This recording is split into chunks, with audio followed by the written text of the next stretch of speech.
look here. Let's do a cribs tour. What's up? All right. I hope the audio's okay. This is like super special edition of Before the Whistle. I don't know if you guys realize this, but basketball season started this week, and we are literally in our Jenkins basketball office. We're coming from like remote location. We're just like, look here. Let's do a cribs tour. Here is our wardrobe. Yes, our closet. We've got our desk here. Some cool stuff on the desk. I got some really cool stuff on the desk. Like we got some Febreze here. We got a picture of Addie like when she's a baby. We've got the calendar. We've got inspirational messages. You know, on our desk. We have this cool little. We even have this cool little like arcade game where you like shoot it. Like it's cool. Hang on. Oh, don't forget the pool table. Hang on. If you got to be really. I didn't score anything. Yeah, and I have even like the mini pool table. You see this? It's pretty cool. Like what else here? I've got this dinosaur. I thought was a cool like little ornament. We have future awards. I haven't given these out in a few years, but they're like my favorite. They're like this big golden turtle. I gave it to the hardest worker. I don't know why. I guess it's because the slowest person wins the race. I gave it to the kid I felt most sorry for. Oh, I have this. Every day I'm hustling. I mean, you can't beat this. Jesse DePriest never got his senior picture last year. I kind of had and took it, and it's my pride and joy right here. I got pictures of Addie. This one's really cool. I got a picture of me and Cal and his daughter and me and Addie. You know, it's hard to see, but that was a really cool one. So yeah, I got all kinds of cool stuff here. A couple of pictures of me and Cal. Here you go. Yeah, we're best friends. I text him all the time. He watches the show. That's a lie. We got some random stuff, and here's Coach Ethan. We're not going to show you the other half of this room. This is kind of like the supply office / coaching office. I promise we're in the process of remodeling. We got some more inspirational posters here. We really are in the process of remodeling. We got some big ideas that are going to happen. Yeah. We're actually going to make this the film room. Yeah, we're going to make this the film room. Eventually, there's plenty of room over here. We're just not going to show it to you right now because it's messy. We just ordered uniforms. We're not going to show those to the world yet. But yeah, this is it, man. You're in the dungeon. Wes Smith, we may be inside, but I got pants on today. No shorts. We got pants. Listen, it's seriously a cooler in here. Like you can hang meat up in here, but you can't. You know. People usually wear shorts to basketball practice, but Ethan today and last week, Wes gave him a really hard time because he had shorts on out on the field, and it was probably 50 degrees over at Hyman last week. Now we're safely inside of the Jenkins boys locker room. All right. So, even though we can't come to you on location at Leslie County at this beautiful new facility that I wish we could be at tonight. Tonight is Jenkins homecoming. So congrats to all of our homecoming, and I'm sure there's plenty of teams all throughout the area that have celebrated homecoming this year or are going to celebrate homecoming in their senior nights. Congrats to all those student athletes as we're working through that. So we love to start out with, now that you've had the cribs tour, we're going to start out with our most valuable viewers of the week. And I think I got to first shout out Donovan Pettyjohn, who watches us every week. On Before the Whistle. Yes, and he's always commenting, so I hope he comments tonight, even though obviously we're on a little bit of a delay as you're watching a little bit of a recording. I also have Ron Farmer, my man from Leslie County, and I hate it because he's probably going to the game tonight, and I unfortunately am not there. But he said he's hurt himself this past week. I think he broke his arm or broke his leg. So Ryan, heal up soon, man, and I'm always glad you're watching. My mom and dad, who asked me earlier if we were having a show, and I actually told them no, but now we've actually making it happen, so there you go. And then, of course, I'm going to shout out Wes, even though you just did. Y'all don't know the work it took for us not to have this show tonight. One, mine and Ethan's schedule kind of get flipped around due to work purposes and our true commitment to our team and school. But me and Wes were going to try to get together last night, and due to his commitment to his teams in school, he actually took a couple guys to Austin P last night and on a college visit. Oh, really? Yeah, so it was really cool. So shout out to Wes, man. He's doing excellent work out there at Madisonville, North Hopkins. So top 10 in the state is usually where we go to next. Do you have anybody you want to shout out? No. I was just going to shout out Wes. He wasn't here to shout out himself, so I was going to shout him out for being just so if you didn't catch last week's show, he is a top fan. He has become a top fan for TBS. So I just want everybody to know that. That's my shout out. I love you, Wes. He shouted out himself is who he. Oh my God! Shout out to himself. Supposedly he's literally the only Facebook fan of Hometown 24 that's earned a badge or something. Whatever. Congratulations. All right, so our top 10 rankings from last week, if you caught it, really hasn't changed much. We had, surprisingly, in the RPI. Now, you're going to see like some AP. You're going to see like some coaches. You're going to see like all these different entities. I know D&D does their own, I think. They actually do their own mountaintop. Here at Hometown 24, we focus on what really matters in that the RPI rankings, which are obviously going to determine where third-round playoff games are played, and those haven't changed much from last week. What's really interesting from last week that we noticed is that in the 1A, Hazard was number 1 in the RPI, and Pikeville was number 2. And guess what? They play tonight. Wow. Yeah, right? We're going to talk about that more a little bit later. The rest are the same, and also interesting in that is that Letcher County Central is still ranked 7th in the 4A, and Johnson Central is ranked 8th. So also another little, maybe surprise, right? Like the traditional guys are a little bit lower. Yeah.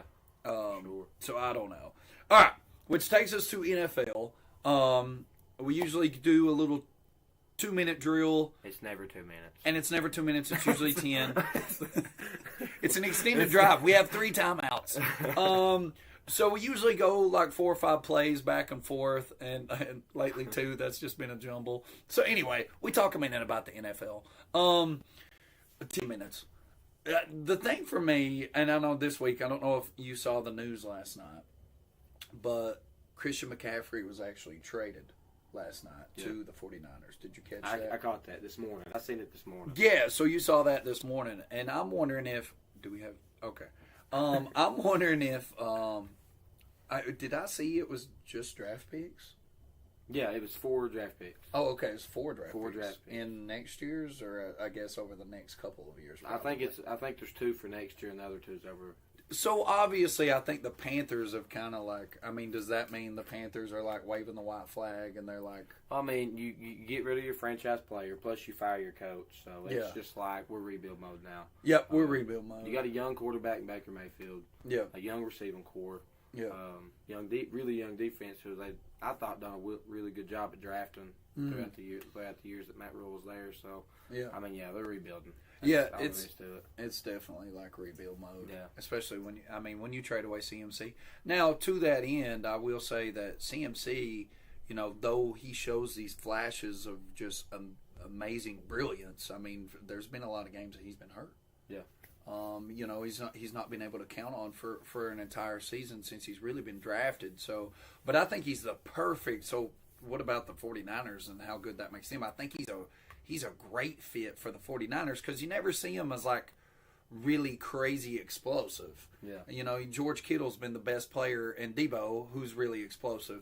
But they got to kind of, because of their quarterback situation over the last couple of years, just have to figure things out as they go along. I mean, they've always seemed kind of limited, and now maybe the CMC addition's the one weapon they need.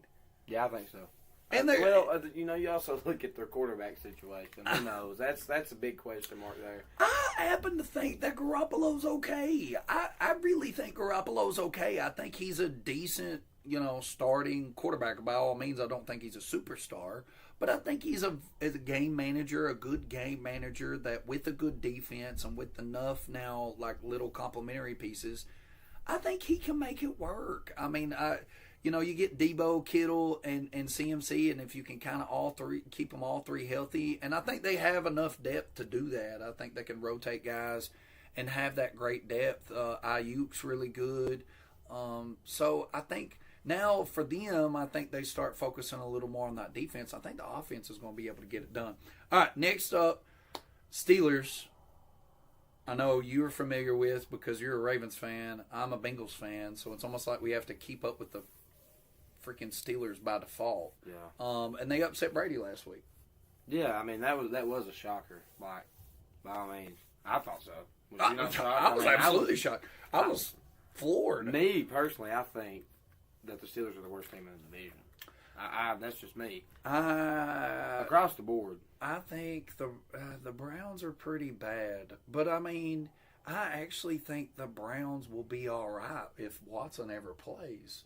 And I mean, that's still a few weeks away. He was supposed to be week 10 or 11, and I don't know if you guys have been keeping up, but actually there's been new evidence brought against Deshaun Watson in his sexual harassment cases. So I have to see where that goes. But, yeah, I think the Browns have shown flashes of being good. But the Steelers for the past few games has just been bad. And I mean, granted, they did beat the Bengals. They did beat my beloved Bengals. But they've been bad. The offense has been atrocious. Like, I drafted Najee Harris in my fantasy league, and I regret it every day of my life. I've got Deontay Johnson, so. I mean, awful. And I think part of that's a quarterback situation and just play calling has just been overall like. And I think what we saw was the Steelers were just, and Mike Tomlin, who's we're talking about, like, can he have a winning season with this group? And, of course, nothing but winning seasons all throughout his coaching career in the NFL, which is absolutely unheard of and crazy stat. I've seen people asking, Pittsburgh fans saying that it's time. Like, let's let Tomlin go. Do you agree with that? I don't. I mean, I do think that a lot of people overrate Tomlin as a coach because he's never had a losing record. Right. But I still think, he just got out of the Big Ben era. Yeah. So, like, give him 3 to 4 years. If he has his first losing season, that's when it's time to let him go. But you got to give him a chance to show that he can still. Because, I mean, he never lost. Never had a losing season. I will say, though, you bring up an interesting point, is that how many of those seasons did he have Big Ben? So was it Big Ben? I mean, I actually really liked Ben as a quarterback. I mean, I think he was another, like, good game manager, but also had the ability to, like, really beat somebody. And they had, of course, always just this killer run game and killer defense. I think the injury to T.J. Watt, and it's like, how much is one man worth on defense? But I swear to you, in watching these division games all throughout the past couple of years with T.J. Watt on the other side of the ball against the Bengals, I think it's not even close for me that T.J. Watt was the most disruptive defensive player in the NFL over the last couple of seasons. And I honestly think that's how they beat the Bengals in the first week, the first week of the season. And he went out late in that game with the torn pectoral, and he's been out. But I don't know. Maybe they can scrape and claw. I think you saw them be desperate mode last Sunday, and maybe TJ is supposedly about to work his way back. That they can, work in this Pickett. Now it's turned into something weird. I know Trubisky actually ended the game the other night. So it's, I don't know. It's like I see, but I can say that Deontay Johnson's good, and Claypool is good, and Najee Harris is good. So maybe they figure it out. And I also look at the other side of, like, the Buccaneers. Like, if you're the Buccaneers, you've struggled all season. Like, you cannot. Oh, my God. It is so hard for them to get a touchdown. Like, their skill players are not performing to their best level. Speaking of Wes, this is Tom Brady's karma. His wife wanted him to get a divorce, or his wife wanted him to retire, and he didn't. And this is karma for not retiring. Did you see his quote? No. He was like, yeah, every football season is kind of like a deployment for the Army. It's like, here we go again. Why? Don't act miserable now, boy. Don't act miserable now. You better lay in that bed without your girl. All right. Yeah, I don't know. You're right. I'm not. Maybe you're more worried about the Bucs than you are about the Steelers. Who knows how that's going to work out? I'm not saying that Brady isn't the greatest of all time, but boy, I think they're in trouble. I think he's the greatest of all time, but he's not the greatest now. I don't even think he's a top 5 quarterback in the league right now. Yeah, I don't think you would have many people argue that. Now, would it shock me if they all of a sudden won 6, 7 games in a row and make themselves, legitimate Super Bowl contenders? I wouldn't be shocked in the least. All right. And then my final one, and now that we've spent so much time on the NFL, of course, I won't even make you go. But my final one is, what about the Jets? Are the Jets good? Why am I asking this question every week? Are the Jets good? Man, I don't want to say yes because I bragged on the Lions and they plummeted. Yeah, like you did. I was high on the Lions and they went straight down. So I'm going to leave it as I don't know. I'm going to have to wait and see.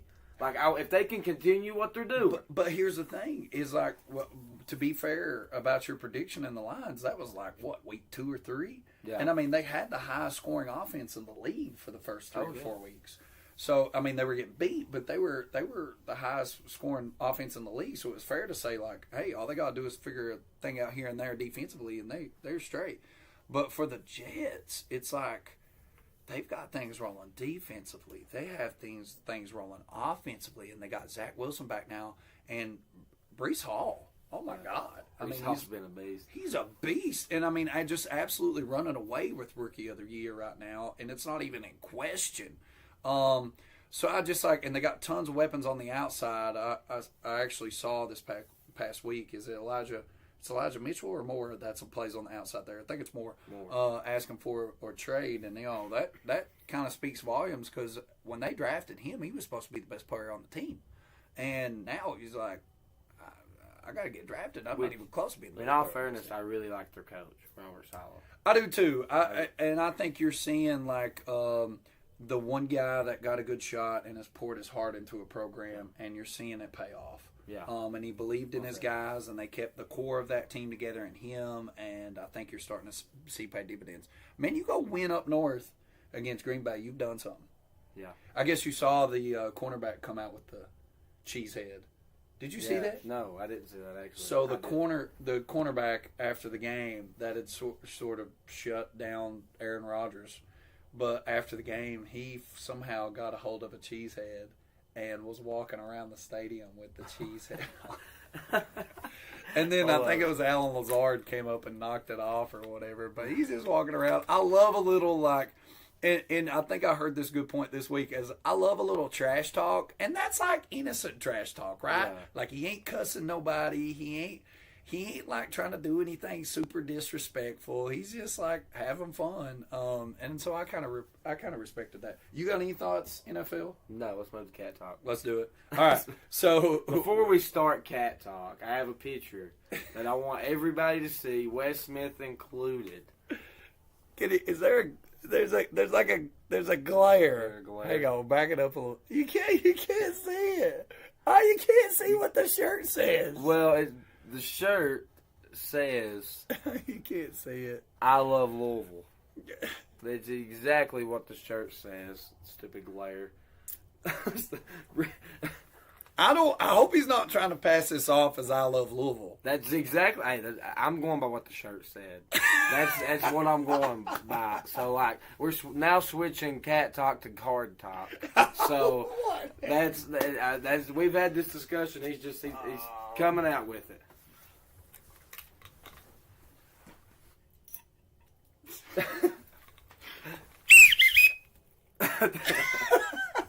I got a referee jersey in there too. I'm gonna put it on. No, it was White Lie Day at Jenkins High School. It was White Lie Day, so that was a lie. I do not love Louisville Cardinals, and that was my white lie. So no, that was not true. He will after Kentucky plays Tennessee this week. I don't know, man. I'm back on my listen. I'm Maybe back. Alabama. You're right. We're going to talk about that. I'm back on my high, right? So the Cats at home, desperation game. We have to win, and we found a way to get it done despite Scrangarello's awful bubble screen call for like 4 plays in a row that led to a pick flipping 6. But I'm good now, and hear me out. That I know, and you know this. It is extremely difficult to win after an emotional high game like we saw with Alabama and Tennessee. Now, I have no clue. Josh Cornett's not here to give me information as the show rolls along, and I'm not going to pick up my phone to look. I have no clue who Tennessee plays this weekend.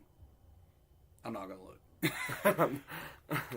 Because I'm hanging on to the fact that whoever it is, I'm sure they'll beat. The emotional come down from the emotional high roller coaster of beating Alabama on what was the craziest end to a football game that you could possibly ask for in Neyland Stadium. I think that crash down, the end of the roller coaster comes to a halt when we go to Neyland. Oh, that almost sounds crazy coming out of my mouth. It should. It should. Listen, I don't like talking good about Tennessee, but I mentioned it in the Cat Scratch article that you can go to Hometown 24's Facebook page and read right now and like and share, please. Thank you. I worked really hard on that. Hooker looks scary. They are scary. Yeah. These boys running around everywhere. Dude, they looked Alabama like they made the defense, Alabama's defense. Like, it's one thing to beat Alabama, but I don't know if I've seen anybody make Alabama look like that. Yeah. It was definitely. I'm talking like 50-yard bomb, 60-yard bomb, post route to the house. And it was like a really high-scoring game. Super high-scoring game. So it's like, and I thought at the end of that game, I would be completely honest and watching that unfold. You guys already know I had to pre-record last week because my wife makes me do something every day of my life, and I love it. But we went on a baby moon. What is that? A baby moon trip because we are having a child soon.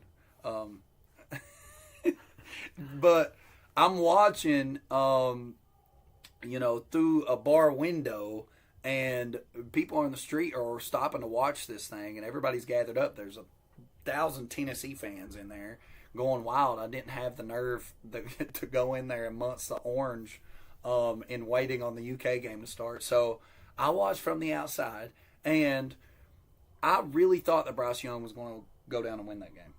Well, he did. They kicked the field goal and missed it. And then I just thought the clock management. Did you watch the end of it? The clock management was awful. Alabama kicks this on third down with 36 seconds left. What are we doing with timeouts? Why? Let the clock run all the way down. Run a run play on third, call a timeout. Wait till 2 seconds left to kick this thing. Because then, of course, what turned around is Hooker gets the ball with 19 left and 2 passes.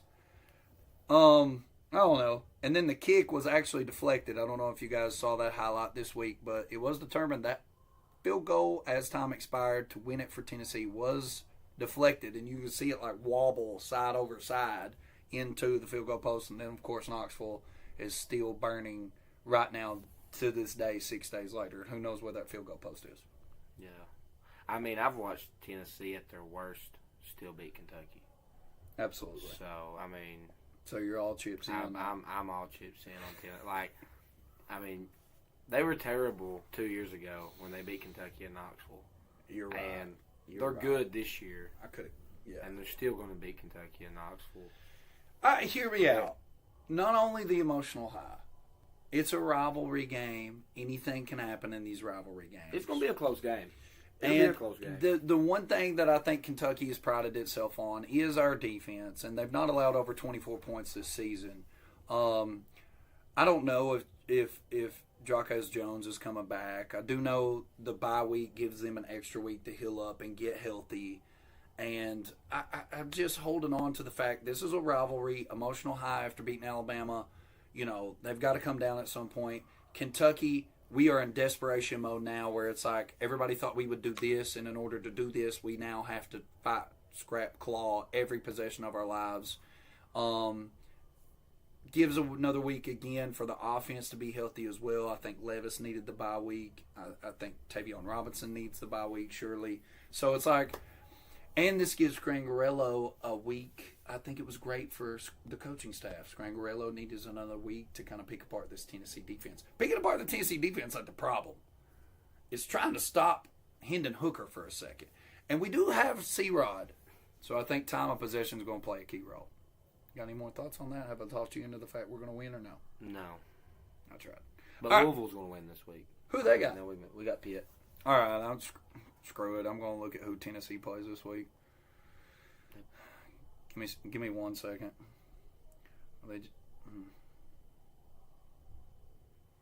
Oh my God, Tennessee flipping Martin. They play Tennessee Martin. That's actually a good thing. They play Tennessee Martin tomorrow. I think that's a good thing. I think that's good. They're obviously going to wax Tennessee Martin. And emotional high coming down. Kentucky, baby. When they come to town. Kentucky do move up to number 19. Tennessee move all the way up to 3. Wow. That's a topic for another time. But is the SEC going to get 3 college playoff teams? I think it's very possible. Does Tennessee play Georgia? Is that what? Have they played? Do they play? Oh, no, they play right after. They play the week after UK. They got this long stretch. Ooh, okay. I like that we've noticed this here is that not only emotional high coming down, but then maybe an overlooking onto. Obviously, they're going to be undefeated rolling into us, and they're going to be looking ahead to UGA. Also very tough. Makes it very tough. All right. Friday rerun from last week. Devin, I don't know how I'm sending this recording to you or what magic you're going to do with this, but please put Friday rerun across the bottom. Hazard over Sayre, 25-21. Leslie over Knott, which was the game we featured last week on Hometown 24, 43-7. Breathitt over Morgan, easily 49-0. And then I think the one that we were really hung up on last week, and that kind of maybe the little bit of a surprise was Clay beats Perry, 30-27. I was very surprised, and what made it even worse was Wes's post, bragging about he was the only one of the 3 that picked Clay. Right? Did you pick Clay? I think I picked Perry. Yeah, I did too. So we can't give him room to. We stay true to our local teams. No. Yeah, they got beat, whatever, but you're right. The part that makes me absolutely want to vomit on our being renovated floor is that Wes was right in his prediction. And you know that he was only right just because he's from Clay County. That's the only reason he picked them. He don't know anything about high school football. He picked them because he's from Clay County, and he won. Yeah, that makes it 10 times worse. I guess no other scores that really are shocking. We had picked Hazard. We had picked Leslie. And we have, of course, picked Breathitt. So nothing crazy there. Letcher was obviously on a bye.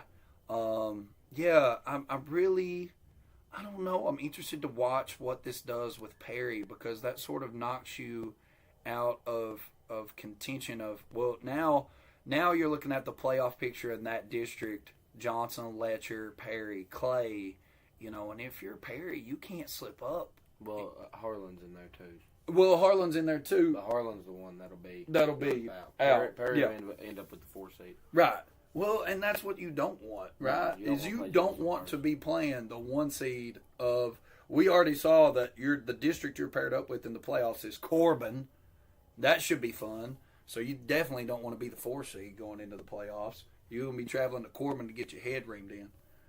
Knocked off. Your block knocked off.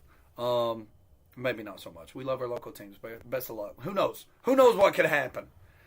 We would hope that it's Clay and not Perry. I don't know, man. See, we speak the truth and then we love on them. Yeah, it's a sandwich.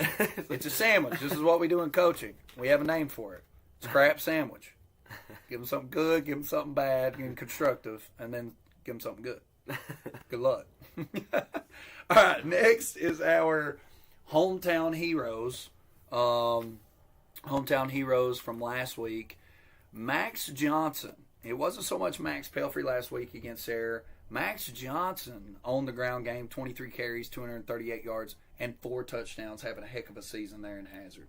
That's what he does. That's what he does, right? It's just the same thing every week. He's just a stud. The kid's a stud. He's just a stud. The max, baby. Take it to the max. Max squared. Tyler Bryant from Breathitt. Really solid game last week. And we saw him show, kind of like these little flashes of greatness. Yes, I have this extreme potential. I'm not really turned over yet. Turned the corner yet. Last week, I think we seen him turn the corner. He's 13-20, 212 yards, and 4 touchdowns. And I think we see that Breathitt is relying on him more and more as the season progresses. So it's pretty cool to see the growth of Tyler Bryant there at Breathitt County behind center. Bryce Pugh from Leslie County, who we are featuring tonight at Leslie County, he's top 50 in the state in tackles, top 25, I believe, in sacks. He's leading the way defensively for the Eagles. 14 tackles, 3 tackles for a loss last week. And then in the loss to Clay, it surely wasn't on the shoulders of this man. Phoenix Eddington, 18 tackles. What about that name? Yeah, 18 tackles. We haven't heard this kid all year. Eddington. Have we? Phoenix. No. I don't know. But he had 18 tackles. That's crazy. And sort of the little upset win for Clay. But nice job, Phoenix. All right. Rounding out, we're at the 30-minute mark. We promised ourselves 35. How long is it till? Yeah. All right. So tonight we have, before we get to our prophecies, the primetime preview in a very, very interesting game. Breathitt at 5-2 versus Leslie 4-4. Leslie, we all know, started out 0-3. They went on this little hot streak. They kind of came to a halt, and now they're back on pace here at 4-4. We're at Leslie. Breathitt comes to town, probably being the little favorite. You've got the heavyweights of Collett, Hensley, Baker, and Pugh versus the guys of Bryant, Sperry, Combs, and Tincher on the defensive side of the ball.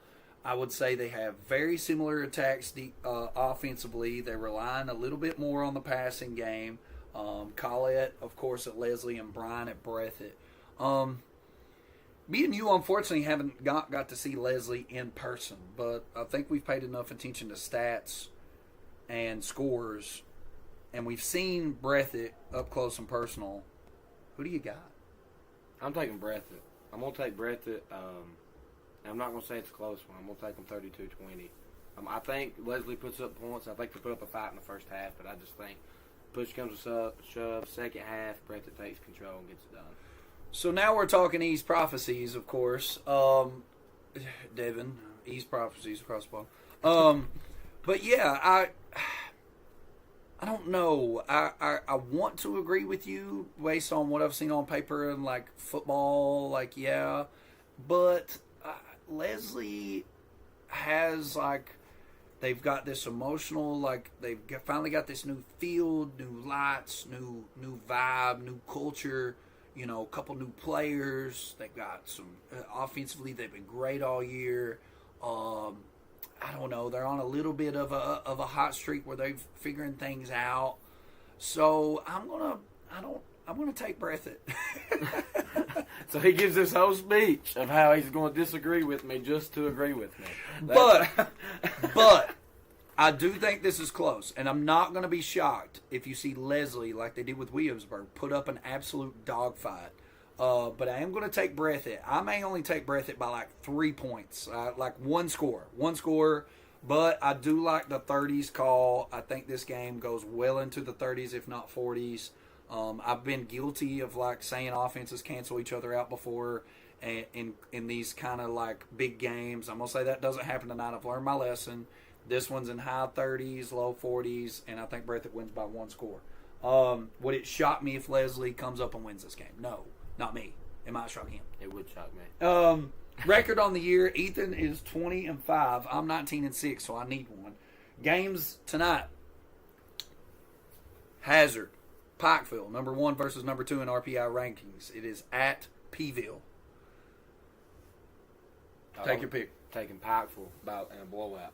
Pikeville in a blowout. In a blowout. In a blowout. I'm talking like 40s to teens. Like 46-12, 46-14. If you have kind of like paid attention to scores in high school football, Madison Central last week beats George Rogers Clark, 2 of the top teams in 5A, I believe it is.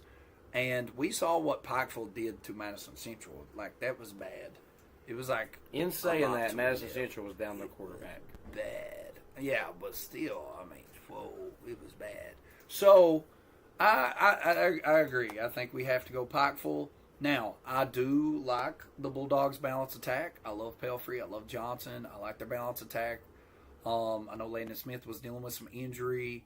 But I still love their balanced attack offensively. I just don't know if they have the defensive front and firepower to hang with. For me, it's that it's at Pikeville, right? Because Yeah. if it was at Hazard, then I would be like, okay, let's look at it. It's really hard to play at Daniel Field. It's really hard to play at Pikeville. Yeah. So where it's at Pikeville, home advantage. Yeah. Yeah. It's probably something. It's probably homecoming or senior night tonight. Yeah, I agree. I'm going to take Pikeville score. 46-12. You said a lot to a little. I'll keep it closer for the Dogs. I will say it'll have to be in the 42-24, 42-28, something like that. All right. I'm going to save the one. Let's go to Not at Phelps. Not at Phelps. Knott's won a couple games on the year. They got good momentum, like culture building. Leslie, of course, beat them in the superior team probably last week. All's fair, but I think you're seeing a more evenly matched, competitive game between Knott and Phelps. And it's at Phelps. I don't know how much that factors into it. Phelps has not got a win on the year. Who you got? I'm going to take Knott. I'm going to take Knott 24 Knott. The thing that's crazy is when in these games that Knott's good, they're really good. Yeah. So I think I'm going to take Knott also, and I'm going to say it's 36, 38, something like that, to maybe one score, 6 or 7 by Phelps. All right. The one that we really want to get to, the one that is unfortunately not in our coverage area, but the one that we have had circled now for the last couple of weeks as huge district matchup to really determine who in the world is going to win this district. Letcher at Johnson. 7 versus 8. Letcher traditionally, obviously not very successful against Johnson. A lot of people whispering out here in the Letcher County community that this is the year that we can play with them. All right. I think it's 5-2 versus 5-2. I think. Who do you got and why? Well, I really thought about this. I've really sat down and thought about this. Okay. And as much as I want to pick Letcher Central, I just can't do it. I mean, I sit and listen to what Wes. I heard him out.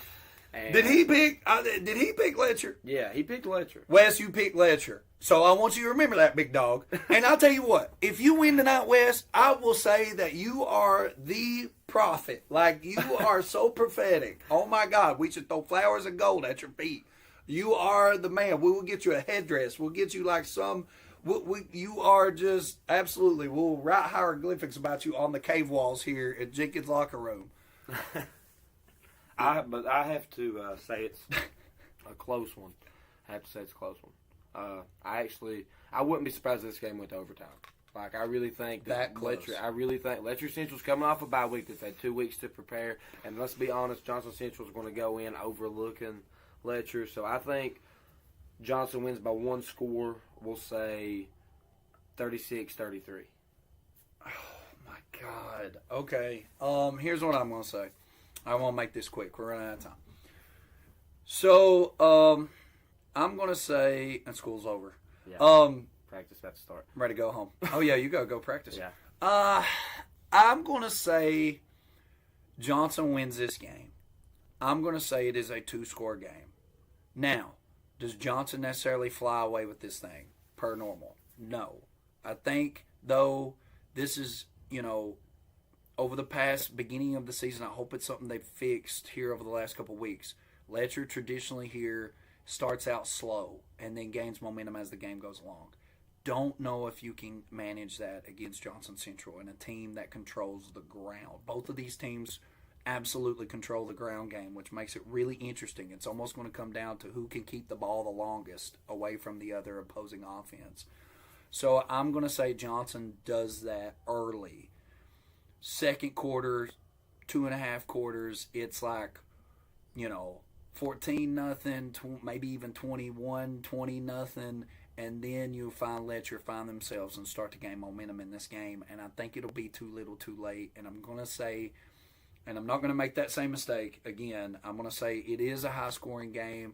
I'm going to say both of these run defenses struggle against one another, which leads to big chunks of gains on the ground both ways.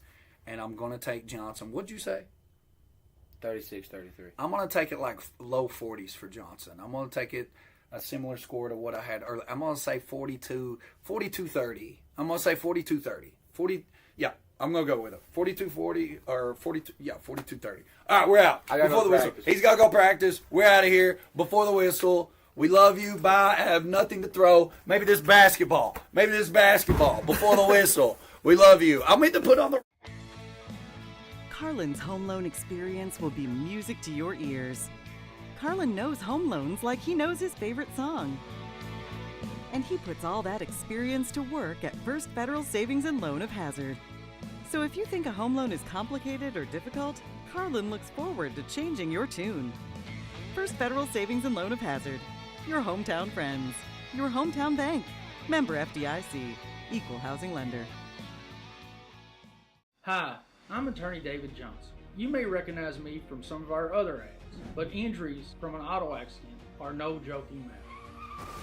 With over 25 years of experience, our offices have the resources and expertise to go head-to-head with big insurance. While most of our cases get resolved without going to court, trust me, they know if the attorney you choose will take it this far. Either way, our clients get paid. So for all your legal needs, get the pros on your side. For over 100 years, the Bank of Hyman has been committed to serving our community and serving the future of our families, homes, and businesses. With our new convenient online banking, viewing your account balance and history, transferring money, and paying bills has never been easier or more secure. And with the construction of our new headquarters, we've renewed our promise to Hyman to stand by our customers even in troubling economic times, because we're not just your bank, we're your neighbors. That's the Bank of Hyman. Log on to www.bankofhyman.com or give us a call at 606-785-3158.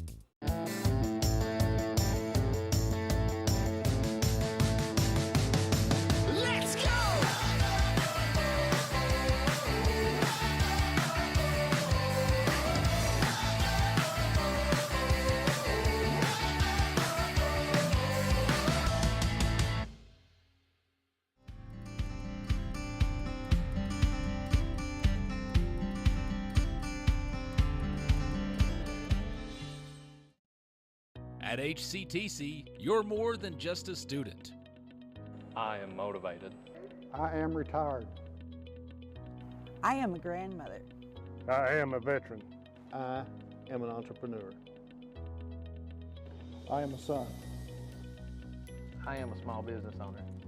I am HCTC.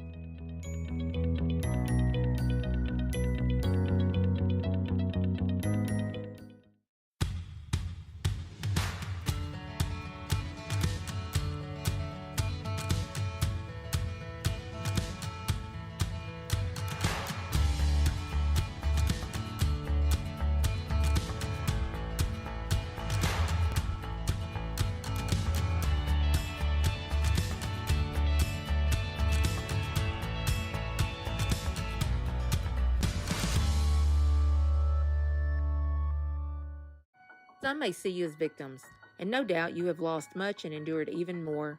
But we at KRCC see you as the strong and resilient survivors that you are, and our team stands ready side by side with you as you rebuild your lives and we help rebuild the communities that we all hold so dear. If you need our help, please call KRCC at 1-800-262-7491 or stop by any KRCC location and ask for help. KRCC cares. I'm Brock Childers, candidate for Knott County PVA in the upcoming November election. Our current PVA is retiring, and as the only certified appraiser, sales associate, and auctioneer on the ballot, I'm uniquely qualified to hold this position. Most importantly, I'm a Christian, a husband, a father, and a proud Knott Countyan. If you elect me as your PVA, I'll always stand with the Knott County property owner. Please vote for my daddy. My name is Jonathan Wilder. For years, myself and Ryan Mosley were litigation attorneys at two of Kentucky's busiest law firms. We've joined together with one goal in mind: provide the highest level of legal representation possible to Eastern Kentuckians injured in car wrecks and by acts of negligence. Here at the Wilder Law Firm, we are East Kentucky's trial team.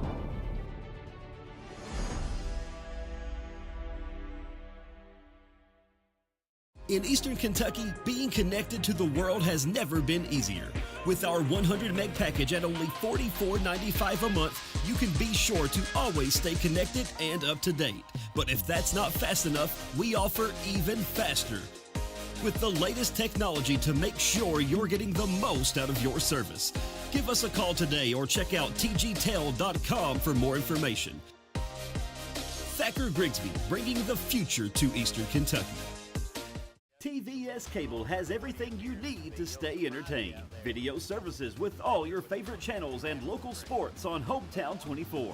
Ask about digital voice service for home and business. High-speed internet so you never fall behind in a game. There's something for all ages. We've got you covered. Sit back and enjoy everything TVS has to offer. Stay connected with TVS. No matter what town or community you live in, there's a Tim Short dealership nearby. That's because our family of dealerships are dedicated to serving the folks throughout Eastern Kentucky. Our employees are your friends and neighbors, helping to support the local economy and provide safe and affordable transportation to everyone that shops the family of Tim Short dealerships. Our entire inventory can be found with the click of a button at timshortautogroup.com. Visit us online and join the thousands of customers that took the short drive to satisfaction today. When it comes to your family's health care, making the right connection is easy with just a call, click, or visit to one of Mountain Comprehensive Health Corporation's clinics serving Eastern Kentucky and Southwest Virginia. Our providers cover the full spectrum of medicine for the whole family, as well as specialty and support services such as pulmonary, optometry, dentistry, and podiatry, plus on-site labs, x-rays, nutritionist, and more. Call today for an appointment or telehealth visit. Now accepting Virginia Medicaid. Mountain Comprehensive Health Corporation. Are you tired of the same old cell phone? Want a new phone, but really don't want to pay the hundreds of dollars up front for it? Appalachian Wireless has a deal for you. Get the phone you actually want instead of settling for a cheaper phone with the Appalachian Advantage Plan. Instead of paying $600 or more for the best phone, simply pay the taxes up front and then a few bucks a month more on your monthly bill. Stop by your local Appalachian Wireless store or dealer today for more information. It's the better, simpler way to pay. And it's called the Appalachian Advantage because we are you. We are Appalachian Wireless. Nestled in the mountains of Appalachia, along the Purpose Road, is a hidden gem, Alice Lloyd College. For 100 years, ALC has been providing opportunities. Opportunity to learn from the best. Opportunity to work for my education. Opportunity to serve my community. Opportunity to become a leader. Opportunity to find my life's purpose. Apply now to find your purpose at Alice Lloyd College. I believe in Kentucky. I believe in Kentucky. I believe in getting your hands dirty. I believe the best recipes are never written down. I believe in fried chicken, cornbread, and soup beans. I believe in the cards. I believe in cats. I believe in insurance coverage that helps you sleep at night. I believe in always carrying an umbrella. I am Kentucky. I am Kentucky. Contact Derek Bowling, your Kentucky Farm Bureau agent in Hazard. Carlin's home loan experience will be music to your ears. Carlin knows home loans like he knows his favorite song. And he puts all that experience to work at First Federal Savings and Loan of Hazard. So if you think a home loan is complicated or difficult, Carlin looks forward to changing your tune. First Federal Savings and Loan of Hazard. Your hometown friends. Your hometown bank. Member FDIC. Equal housing lender. Hi, I'm attorney David Johnson. You may recognize me from some of our other ads, but injuries from an auto accident are no joking matter. With over 25 years of experience, our offices have the resources and expertise to go head-to-head with big insurance. While most of our cases get resolved without going to court, trust me, they know if the attorney you choose will take it this far. Either way, our clients get paid. So for all your legal needs, get the pros on your side. For over 100 years, the Bank of Hyman has been committed to serving our community and serving the future of our families, homes, and businesses. With our new convenient online banking, viewing your account balance and history, transferring money, and paying bills has never been easier or more secure. And with the construction of our new headquarters, we've renewed our promise to Hyman to stand by our customers even in troubling economic times, because we're not just your bank, we're your neighbors. That's the Bank of Hyman. Log on to www.bankofhyman.com or give us a call at 606-785-3158.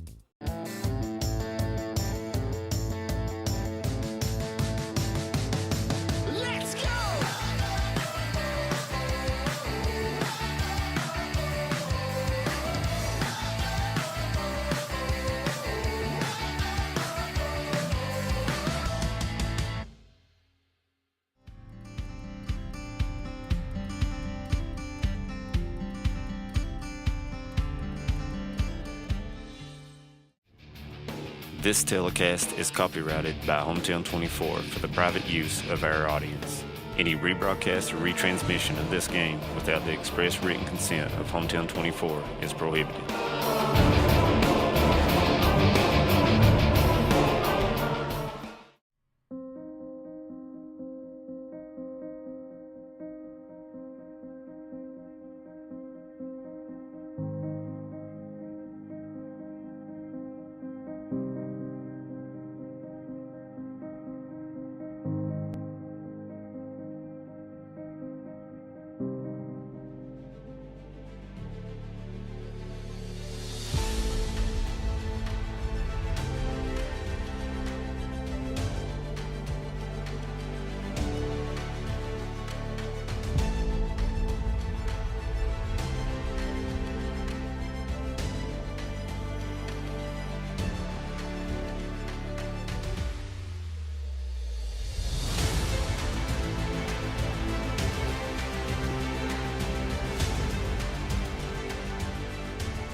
Brought to you by Bank of Hyman, Papa John's in Hazard, Thacker Grigsby, Mountain Arts Center, June and Joy Boutique, TVS Cable, Michelle Lawson, Attorney at Law, Paradise Pizza, and Hayden Citizens Bank.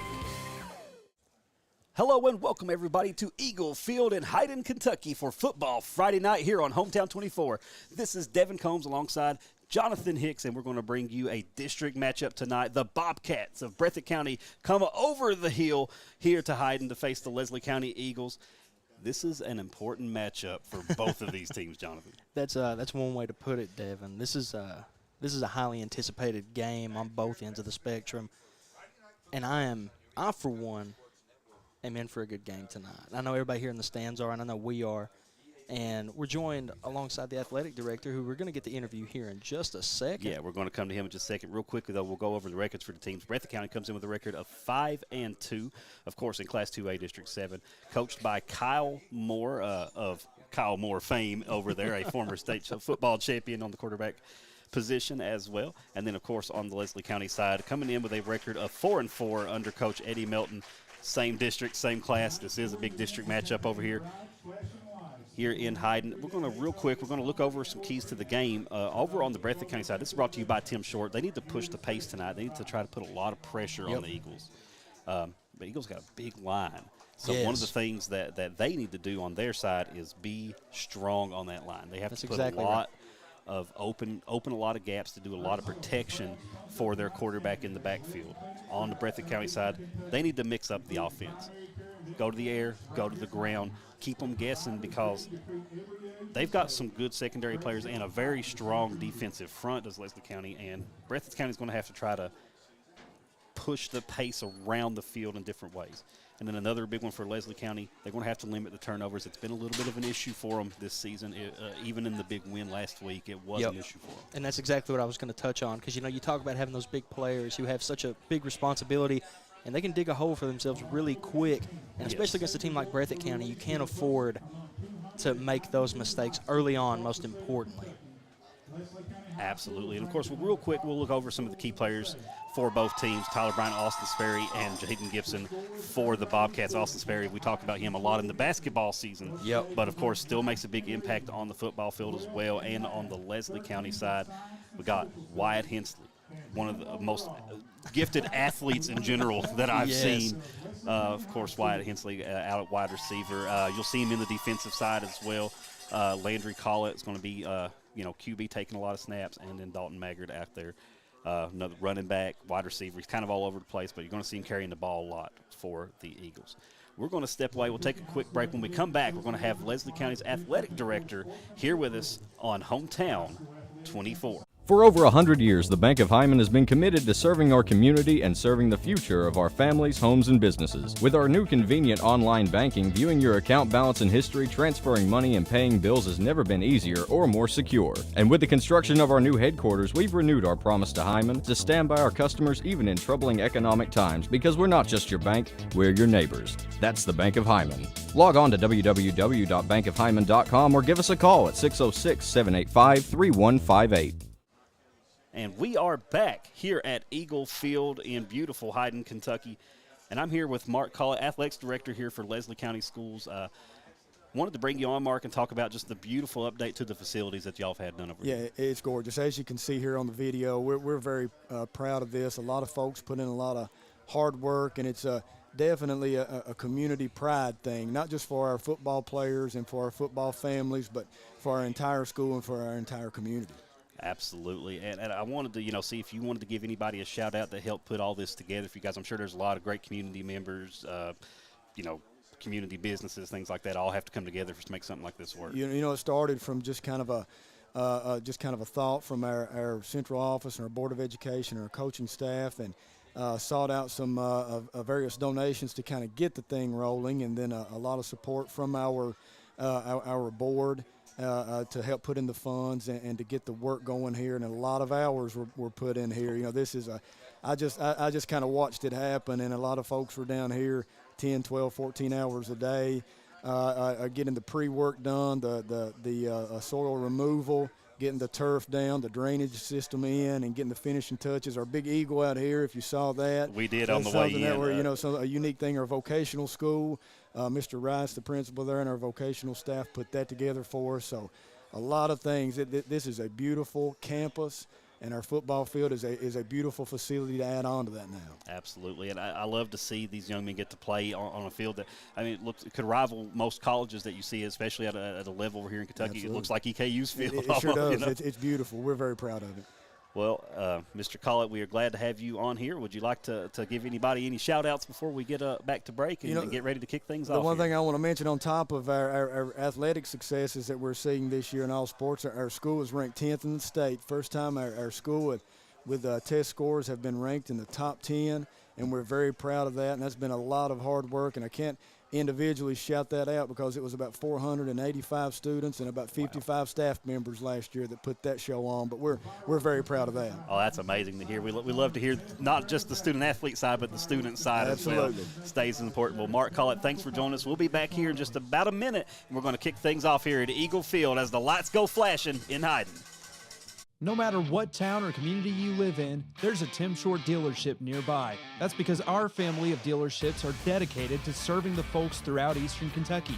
Our employees are your friends and neighbors, helping to support the local economy and provide safe and affordable transportation to everyone that shops the family of Tim Short dealerships. Our entire inventory can be found with the click of a button at timshortautogroup.com. Visit us online and join the thousands of customers that took the short drive to satisfaction today. Cool duty. We are back here at Eagle Field as the lights are flashing and the team is getting ready to march on. Well, I tell you, it's a sight to see here, man. We love to see these updates to the football fields. And when I played, it was dirt. Most of there's a big dirt line down the center of the field and some old Bermuda grass that was on its last days. As the Eagles come through the tunnel and take the field here, just about 30 seconds to kick off. And Jonathan, we're going to settle in ourselves for a great matchup here in 2A. That's what I'm saying. As we got the fireworks going off, I'm telling you guys, this is an atmosphere that I've never experienced before, and you can really feel the community come together for these student athletes. And once again, I want to give a huge shout-out to Mark Collett, the athletic director here in Leslie County, for stopping by, giving us a few words, and for really talking about more than just the sports side of it, talking about the academics. And you can tell he's a man very, very, very proud of where he's at. Oh, yes. And speaking of being proud of where we're at, I'm very glad that I get to call alongside with you, Devin, for a game that I have been waiting for. Going to be a great one, and I tell you, folks, the cameras, as great as our cameras are, they don't do the justice of the light show that's going on right now. It's a little bit more vivid than even our cameras can show, but another great advantage of the LED light systems is back in the day, it took a while for those lights to warm up. They had to get them on way before game time and get them warmed up, and if they turned off, you were a few minutes waiting for them to come back up. You don't have to deal with that now so much. And I'm telling you, like, everything I'm looking at right now is perfect. Like, this is one of the best-looking fields I have ever seen. And the light show just tops it off. I mean, how can you not love a light show? Bobcats set to receive as the Eagles will line up back deep for them. Looks like Blake Ritchie. As the Eagles line things up, Jesse Osborne. Line back to kick. And here we go. Boot to the ball, and we have got a football game starting right now.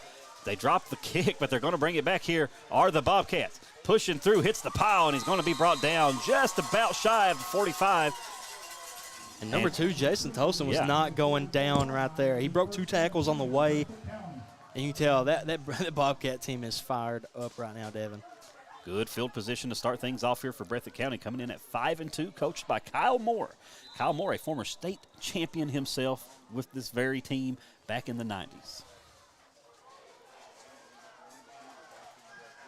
Here we go, Bobcats in the power back formation. Power backfield here. There's the snap right up the gut, and about 9 yards, maybe 8-9 yards on that one. Jaden Gibson, the freshman here at Breathitt County Central. And good run to start off the game. Breathitt County. That's right. Yeah, not Central. As the Bobcats inch ever closer to an early first down here, about 8 on that first carry. And they're going to come right back out in Wishbone. Yeah, keeping it. Tyler Bryant at QB under center. There's the snap. Handoff to the tailback. Right through and for a first down. A Kentucky Farm Bureau first down brought to you by Derek Bowling and the crew in Hazard. Shout out to Derek Bowling and shout out to the Breathitt County Bobcats for pushing that one on across the line. And right there we have number 29, Corey Combs on the rush. And it's going to put him right there at about the 41. As right now you can hear the Leslie County faithful getting fired up with the cowbells. It needs more cowbell. It always needs more cowbell. Bobcats kind of famous in the past for the air raid offense. Right now really rocking this power backfield, and they're right back in it again, Wishbone. Well, they're taking it right at Leslie County's strongest, I guess you could say, opposition to them. Bryant steps back just to as pass, I say that, and the Eagles are all over him, can't get it away, and they're going to lose a ton of yards on that sack. That's going to be a 10-yard loss, Devin. And just as I was about to say that they're taking it right at that O-line, or right at that D-line, they come out with the blitz, get the sack. Yeah. This is exactly what Leslie County needed. Just a slight bit of hesitation there, steps back, and the defense is all over him. Going to be second and about 18 for the Bobcats, and they're going to have to get a big answer going here. Now, they moved the ball pretty efficiently in the first 2 plays on the ground. The first attempt at a pass, we never got to see what would happen. Exactly. Because the defense blew that one up in a hurry. And, here on a 2nd and long, I would expect a run. Just try to get some yards back, and they're going to go with the QB scramble. The keeper, and not a lot going there. Maybe got 2 out of it if he got 2. And that's going to bring up a very long 3rd down for the Bobcats, and the Eagles are hoping to get this one turned around in a hurry. And, here it's probably the worst position to be in because you're almost at the 50. But you're so far behind the line of scrimmage. Exactly. This is not a 4-down ball unless they get very far. They're going to need to pick up at least 15 in order to even consider a 4th down attempt here and not just punt this ball away if they don't get this. Back under center is Bryant. And we got dead balls as a timeout. It's going to be a timeout. And we're going to take one with them. We'll be right back here on Hometown 24. Are you tired of the same old cell phone? Want a new phone, but really don't want to pay the hundreds of dollars up front for it? Appalachian Wireless has a deal for you. Get the phone you actually want instead of settling for a cheaper phone with the Appalachian Advantage plan. Instead of paying $600 or more for the best phone, simply pay the taxes up front and then a few bucks a month more on your monthly bill. Stop by your local Appalachian Wireless store or dealer today for more information. It's the better, simpler way to pay. And it's called the Appalachian Advantage because we are you. We are Appalachian Wireless. And we're back, and early timeout here in the first half, so that might come into play a little bit later. Especially approaching the half, you know. Yeah. Going into the half, if you're down by, call it 7 or call it 3, and you're in a field goal situation, you want to be able to take that. Yeah. You want to be able to have that timeout in your back pocket, you know, come out there. 3rd and 16, Bobcats. Brian under center. Trying to pull him on a snap count, don't get it. There's the snap, it's high. They're going to go for the reverse. They're coming upfield here, though. And he's going to be out of bounds and did not get the first down. Barely got back just shy of the original line of scrimmage. I believe he got about 4 yards. Yeah. He was close. And, you know, he turned on the Jets right there, Devin. He did. So on a – see here. Is there laundry on the field? Does not appear so. We'll see what the call is here. Okay, there was. I did not see that. So this one's going to go against the Eagles. It's not going to give them anywhere near first down yardage, but it will be a repeat 3rd down, this time from the original line of scrimmage. And, you know, we talked about it, Devin, in the pregame. You have to limit those penalties. Absolutely, and it's something that the Eagles have struggled with, even in games that they're well in control of. It's been an issue for them. And especially against a team like Breathitt County, when they're a lot bigger and a lot more physical, it makes things a little bit more difficult.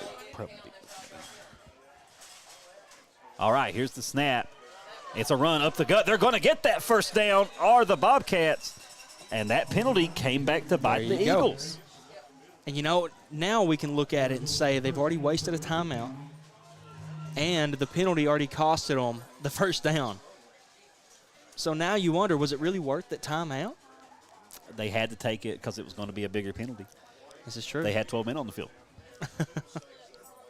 Here we go. 1st and 10 from the 30. In the gun. There's the snap.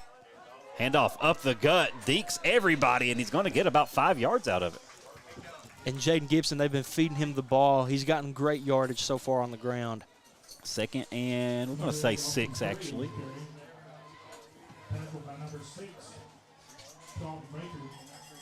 Bryant, the junior quarterback for the Bobcats, has transitioned to working out of the gun here.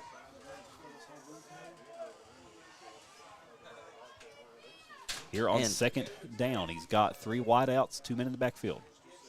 And I would expect him to air it out. There's the snap, and no, they're going to go with the run up the gut, slips by everybody, and gets another Kentucky Farm Bureau first down, brought to you by Derek Bowling. And Derek Bowling's going to get his money's worth on this drive. Oh, yeah.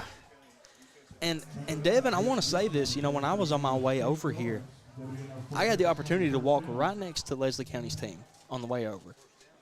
And I heard about 4 dudes say, who's guarding Austin Sperry tonight? Yeah, you got to watch him. And they've played this entirely different. We haven't seen Sperry go for 1 catch. A lot of athletes there in Breathitt County. Here's the snap. It's going to be a keeper. Scrambles up the left side, and short gain on that one. And that's going to bring up 2nd down. Not even really going to give him a full yard for that one. No. And right now, Breathitt County's stuck to that wishbone formation. Yeah. They stayed true to it. And they've transitioned back, though, into the gun. Here we go, 3 wideouts. And they pull Leslie, no whistle. So they don't call him for it. Bobcats, there's the snap. Handoff, up the gut. Pounding the rock up the middle, and short gain there. Yeah, maybe give him 3 yards. But nonetheless, that's a big stop for the Eagles.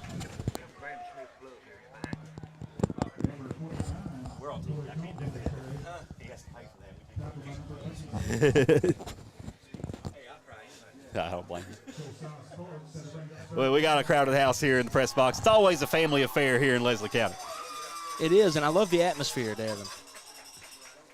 Here we go, 3rd and 7. Under 6 minutes. This quarter is already halfway through. And it looks like they're going to change the play call. Yelling at Sperry.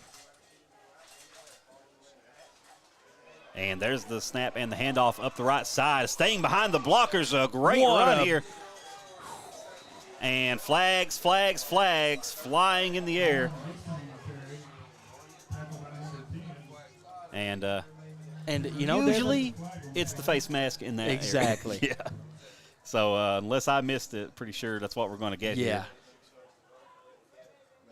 Personal foul, face mask. Yep. Easiest call in the world.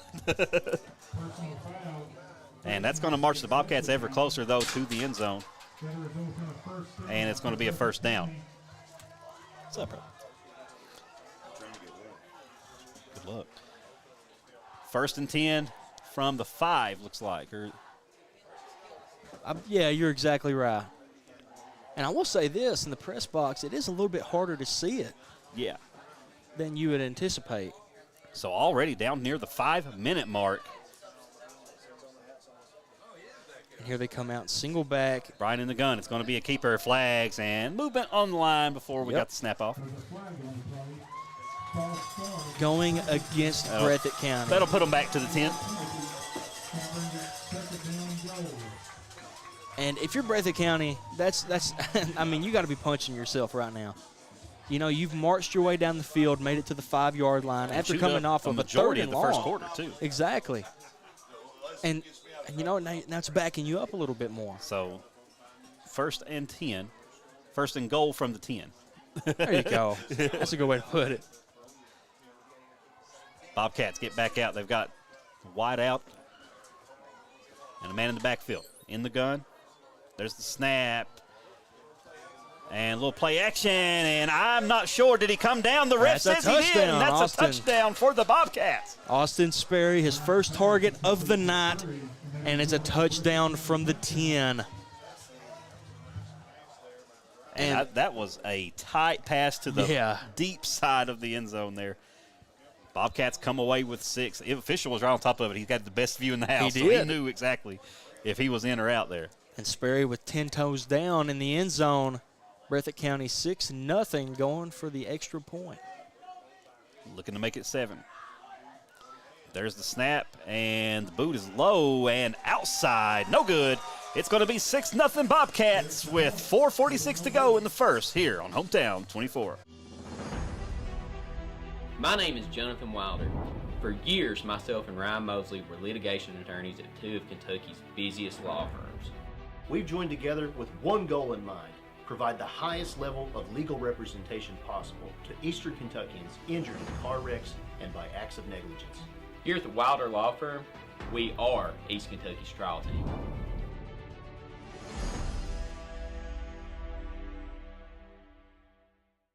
In Eastern Kentucky, being connected to the world has never been easier. With our 100 meg package at only $44.95 a month, you can be sure to always stay connected and up to date. But if that's not fast enough, we offer even faster, with the layest technology to make sure you're getting the most out of your service. Give us a call today or check out tgtel.com for more information. Thacker Grigsby, bringing the future to Eastern Kentucky. And we're back here from Eagle Field, and the Bobcats will kick it off after their touchdown. The Eagles are going to field it, and nowhere to go. He's going to get down about 35, looks like. And we'll see the Eagles take the field with not a lot of time left here in the first quarter to bring it in. No. But tell you what, clock management was huge there. And, you know, like you said, Devin, you know, Kyle Moore, state champ with this team. He knows what he's doing. And here, Coach Eddie Melton for the Eagles, he's got to come out and he's got to show them, be like, listen, we've shown signs of life in all these games that we've played. It's time to put the foot down here early. And look at this O-line. Yeah, the Eagles have a very large O-line. Collett's going to be in the gun here. And he's going to have Hensley out wide. There's man in motion. There's the snap. He's going to be the shovel out. And nowhere to go. He's still on his feet, reversing field, though. He's surrounded by white jerseys. Coaches are yelling, and he's way back on a big loss. And that is not how you want to start the game, David. And you got to think the coaching staff is not extra happy with that one. You know, that's a loss right there of 15. And you just can't be happy with that. You know, that's a 2nd and 25 on your opening drive. And it has turned into a 2nd, and the scoreboard says 25. So huge. And I tell you what, a little bit, Leslie County has a player with yellow tape on his shoes, and I thought that we had a flag, like This a hole. is true. I never even noticed that till now. It looks like they're going to go back. Call it back. Defense all over him. Intercepted, and he's got a lane. He's got one man to beat. He's heading to the corner. It's a Bobcat pick 6. And right there, we got number 22. Oh, no, wait. He's going to stop him here.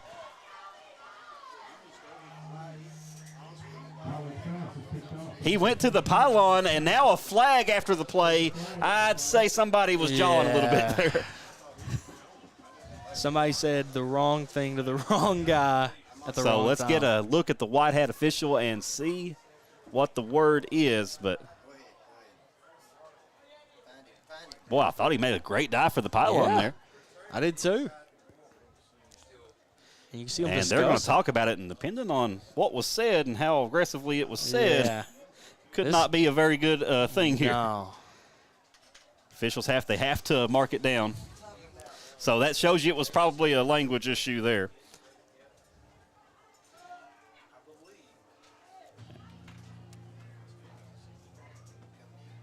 And it's kindly difficult because he has his back to So, us. yeah, they're marching it back here. So it's going to get definitely an unsportsmanlike conduct is the call.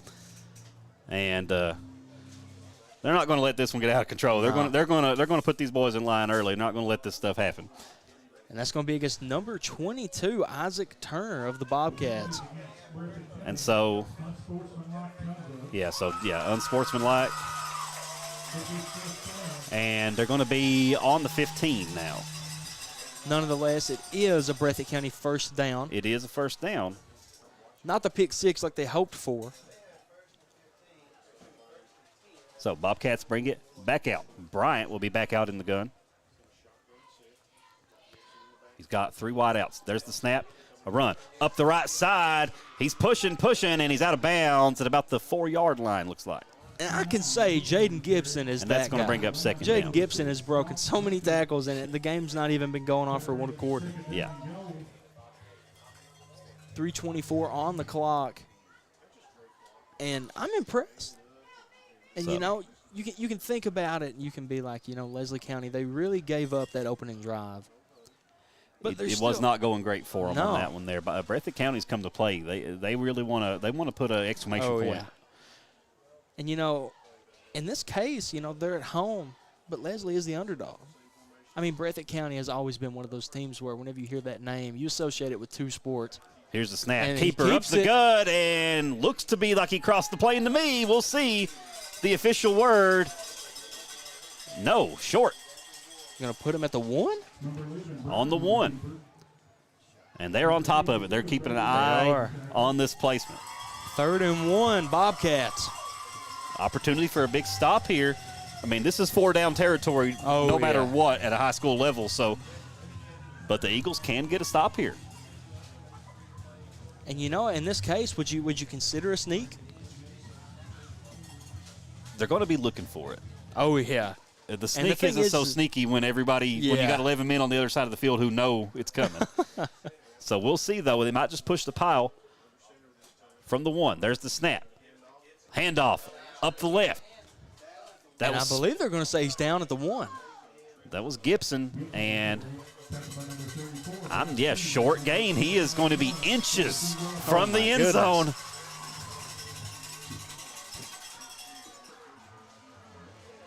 Clock ticking ever farther down, and this first quarter is already nearly in the books here. And it's been all Bobcats. They've had the ball literally every minute of this first quarter. Except I think 1 minute was part of the Leslie County drive. And here we go. 4th and inches. On the goal line. And we're going to get a timeout on the field, I do believe. We'll step away and take it with them. When we come back, it'll be a goal line 4th down for the Bobcats. TVS Cable has everything you need to stay entertained. Video services with all your favorite channels and local sports on Hometown 24. Ask about digital voice service for home and business. High-speed internet so you never fall behind in a game. There's something for all ages. We've got you covered. Sit back and enjoy everything TVS has to offer. Stay connected with TVS. Here we go, goal line drive for the Bobcats. It's 4th and inches. Just literal blades of turf from the goal line. And, in this case, you have to go for it. Oh, there's no doubt in my mind. It's too good of an opportunity. They might to kick, pass up. but I think they'll go for it. So, here we go. Bryant in the gun. I actually surprised to not see him under center here. I know. There's the snap. The handoff, and he's in, and that's going to be another Bobcat touchdown.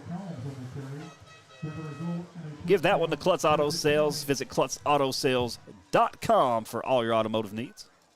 And, real quick, I definitely want to say a huge thank you to all of our sponsors for making all this possible. Oh, yes. There's no other way. I mean, it's Friday. It's Friday night, and it's the middle of October. I mean, who doesn't want to be at a football game? And especially, who wouldn't want to be at a football game next to Devin Combs? Yeah, I mean, seriously. Or Kyle Maggard. Yeah. I mean, Kyle Maggard's in the press box. We got the champ right with now. us. You can't go wrong with that. I know. Here we go. PAT, and they're going to fake it. Almost and it's got it, though. 2-point conversion is good. And that'll make up the missed kick from earlier. It's going to be 14-0 Bobcats when we come back on Hometown 24.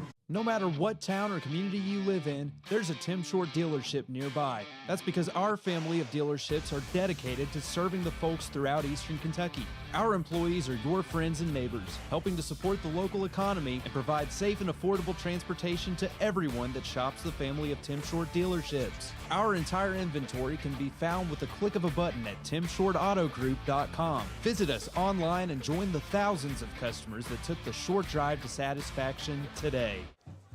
And we're back with 1:52 in the first, and it's been all Bobcats all evening so far. Eagles struggled to put a lot together on that first drive. Look for them to come out with a little fire in their bellies on this one, though. And I feel like Leslie County has to try to make it a point to go at that D-line. Yeah. Put the ball on the ground, because the second you can start bringing those secondaries closer to you and biting on the play action, it's really going to open up things down the field for your receivers. Looks like we've got Hensley back deep for the Eagles. And here go the Bobcats with the kick. Going to go deep with it, unsurprisingly here. And they kick away from Hensley. Ball going to be brought back just shy of the 40. Call it the 38-yard line. It's going to be first down. And that was Ostrander on the return. A little hard to see the numbers on the far side of the field really right is. now, yeah. I tried to adjust in my eyes, but we're going to get there. We are going to get there. And once again, I just want to comment. These lights. Yeah, the facilities here, it's amazing to see. And they're synced with the music, which makes it even cooler. I mean, they've dumped so much money, and this place is amazing. It's beautiful. And they're going to come out trips left are the Eagles. Call it working out of the gun. There's the snap. Looking for the screen. There's going to be the handoff, though. Run up the left side. Draw play works beautifully. The Eagles getting a little bit done here, but not a lot of yardage. A lot of work in the backfield. And forward progress will give him about 5. And we're starting to see a little bit of tempers flaring out here. Oh, yeah. Which we knew that was going to happen. Well, this is an experienced crew out here. They're not going to let them they've already kind of put the kibosh on that a couple times tonight. Once again, I looked at that player's shoe, and I thought it was a flag. And I was about to say something. Yeah, I keep seeing those yellow shoes, and they keep getting me. Heading towards the minute mark here in the first. Eagles with their first positive play of the game so far. Got 3 wide out, man in motion. There's the snap. Quick slant over the middle, caught. Going to be a first down for the Eagles. That's going to be number 6, Dalton Baker, for the Leslie County Eagles. I like the quick passes over the middle. I do too, and I liked how he chucked that defender out of his zone, and he was wide open. And the lights flash for the first down here. Yeah. So near the 40-second mark, we're going to hit the end of this period before the 8 o'clock hour. Which is unusual.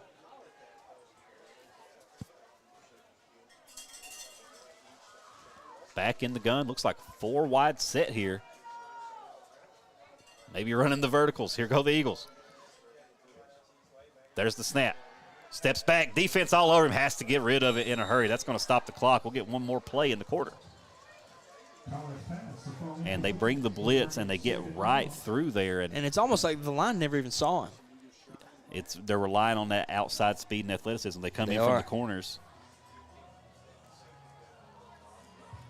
And, you know, we talked about the size of Leslie County on the line. Breathitt County, this is not what I would ever call a small football team by any stretch of the imagination. No. So they've got size and athleticism on their side as well. You know, them boys right there are cornbread fed, and it looks like they're going to come out in a little bit of 4-3. 4 wide set here. Blitz is all over him. Short pass over the middle, though. They're going to get some yards out of it. That's a first down. And they're going to spot him right at the first down as we head to the end of the first period of action with this Kentucky Farm Bureau first down. We'll be back for second quarter action right here on Hometown 24. When it comes to your family's health care, making the right connection is easy with just a call, click, or visit to one of Mountain Comprehensive Health Corporation's clinics serving Eastern Kentucky and Southwest Virginia. Our providers cover the full spectrum of medicine for the whole family, as well as specialty and support services such as pulmonary, optometry, dentistry, and podiatry, plus on-site labs, x-rays, nutritionist, and more. Call today for an appointment or telehealth visit. Now accepting Virginia Medicaid. Mountain Comprehensive Health Corporation. Are you tired of the same old cell phone? Want a new phone, but really don't want to pay the hundreds of dollars up front for it? Appalachian Wireless has a deal for you. Get the phone you actually want instead of settling for a cheaper phone with the Appalachian Advantage plan. Instead of paying $600 or more for the best phone, simply pay the taxes up front and then a few bucks a month more on your monthly bill. Stop by your local Appalachian Wireless store or dealer today for more information. It's the better, simpler way to pay. And it's called the Appalachian Advantage because we are you. We are Appalachian Wireless. And we've already got one in the books here as Breathitt County leads this one 14-0 as we head into the second quarter of action. Leslie County, though, making a good drive of it themselves. They've got in the enemy territory and a fresh set of downs across the 50 here. And, you know, all it took was one play where, they ran that halfback draw, went straight up the middle, and he got about 8 yards off of that run. And ever since then, you've been seeing Breathitt County ready for the run. Breathitt reads pass here. They get back. Great block, though. Oh, beautiful up the middle. Great job by the Eagles. They're moving the ball now.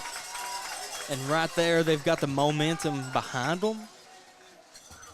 And you can honestly tell by watching them, they're playing way better football. Like, they're a little bit more composed, especially on the wide out side of things. Give that one to Derek Bolin and the crew at Kentucky Farm Bureau once again. They're getting their name called out a lot tonight. That's the reason you want to sponsor that first down. That's right. Eagles coming back out here, heading into the red zone with a chance to get on the board and rectify a early issue in the game here. There's the snap. Rolling to the right. Boy, a beautiful block, though, in the back. And an incomplete pass. And I think they're going to call a horse collar. The crowd is yelling for a horse collar, but wasn't a tackle. So.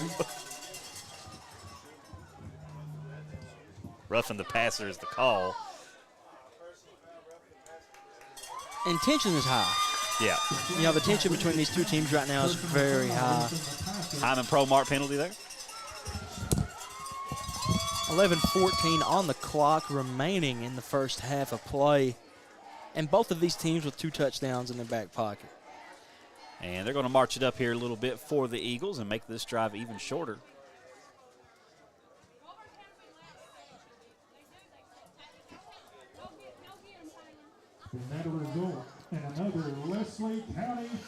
Fans are always lively here in Leslie County. I seen a sign on the way over here, and it said Hyden, the light of the mountains. Yep, and if anybody didn't see, there's also a beautiful sculpture of an eagle now as you come into the field. It's brand new, just brought in. One of the nicest things I've seen at any field here in Eastern Kentucky. You know, maybe we can all get a picture. Maybe Kyle can take a picture. You got to get a chance to come out and check it out. Yeah. Check out all the facilities here. Eagles with a chance to score and cut this one in. Try to cut this lead in half, and we got to get to action before we can do that. And officials are going to talk about it. Could this be a clock issue or a spot issue, maybe? I wouldn't think it would be a clock issue because they stopped it right on the dot. So they're going to make sure and get their ducks in a row. The four-man crew here. And they've been everywhere. And, yeah, it looks like they are going to just push the spot just a little bit here. So back in the gun are the Eagles. 4 wide, there's the snap. Going to roll left. No, a handoff up the right side, a run. He's got a lane. Is he down? I was about to say they're going to mark him just a little bit short. And they have not shied away from putting the ball on the ground. They've been feeding Trent Thomas that ball all night long. Derek Bolin, go ahead and get your shout out in because you've got a few of them tonight. That's another first down. This one on the goal line, a snap and a push.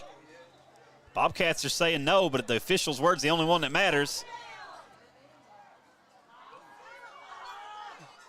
And it's on the line. So yet another goal line drive here, stalled at the inches mark. I mean, we watched the Bobcats go 4 downs right in the red zone alone. Second and the board says 1. It's 1 inch. Yeah. If you could put 0.01 on there, it would most definitely be that. It will cross the plane on the snap just from normal human motion. Here we go, though. Under center, unsurprisingly. There's the snap. Push the pile. Surely he's crossed the plane, but the officials have not said it yet. No. And they're going to say third down. Third down. Well, they're right on top of it. They can see they it. are. So a big third down coming up.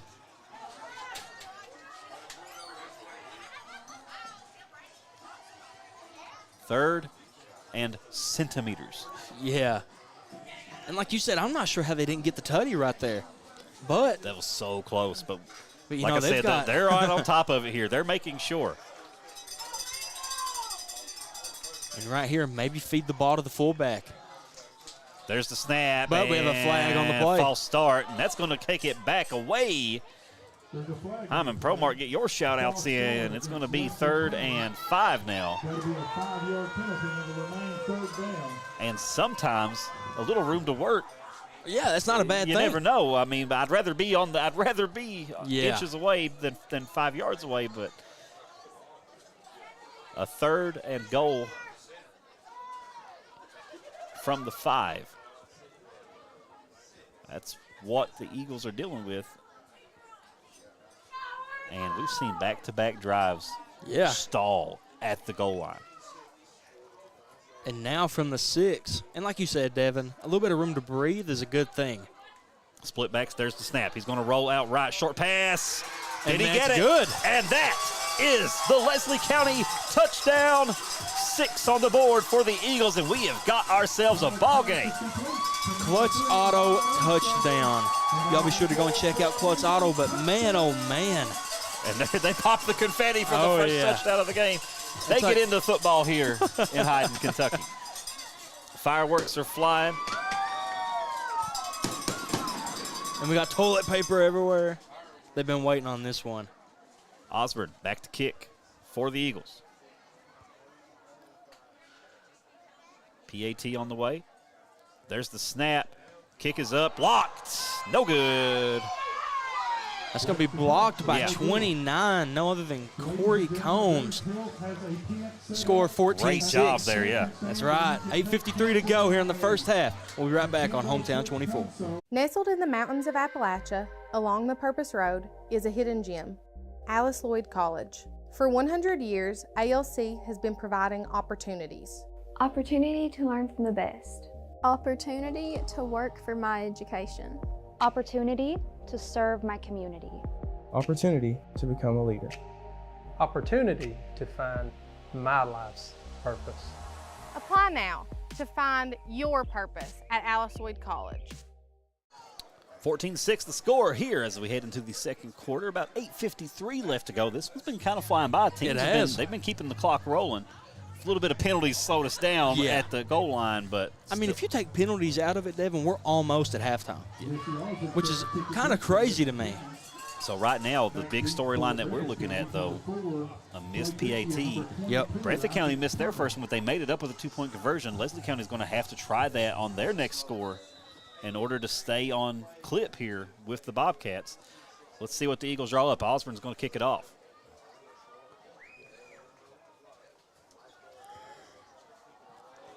Boot to the ball. Nice one. High. Blake Ritchie with the ball. Fielded by the Bobcats. Oh, he's got a lane. He's getting by people. He's got a block. He's by everybody, but they're going to close in on him from behind and bring him down just shy of the 30-yard line. A beautiful return for Breathitt County. And Blake Ritchie, what a way to come out and open the game, because you can see they've been kind of kicking away from him. And here, the first time that he gets it, he shows them. He's going to say, man, you have to kick it over to the other side. So a first down deep in enemy territory for the Bobcats, and they've scored on both drives so far. Opening drive of the game plus the turnover, they scored on both. And right here, you have to try to stop that run game. Because, you know, they've came out, and so now they're coming out in the same set that we just saw Leslie County in. And they've got 4 out with the tailback. Yeah. 4 wideouts. The man in the backfield. There's the snap. It's going to be a run. Up the left side. He's going to get across, and it's going to be brought down very hard. You can see them, all of them fired up right now. And we're going to say a gain of about 4 on the run. Big tackle right there by number 34, Bryce Pugh of Leslie County. Bryant brings the offense back out onto the field.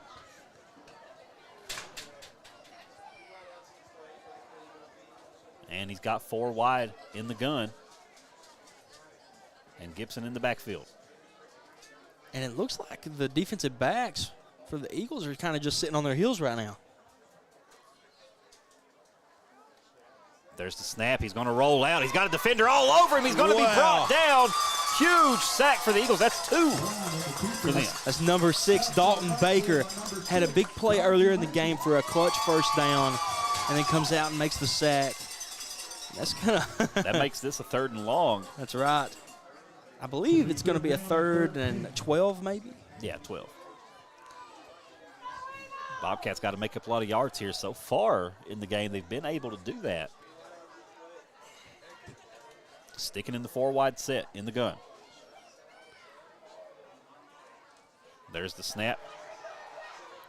Rolls back, going for the end zone with this one. It's caught for a Bobcat touchdown. A beautiful route up to the end zone. No doubt in their mind as they throw that one up. All the confidence in the world. Austin Sperry with the clutch auto touchdown. They literally told him, they said, run straight, do not stop, do not look behind you. Hold your arms out. Yeah. You got it. It's going to make it 26 and a chance to stretch it on out here. They've missed 1 kick and faked the second.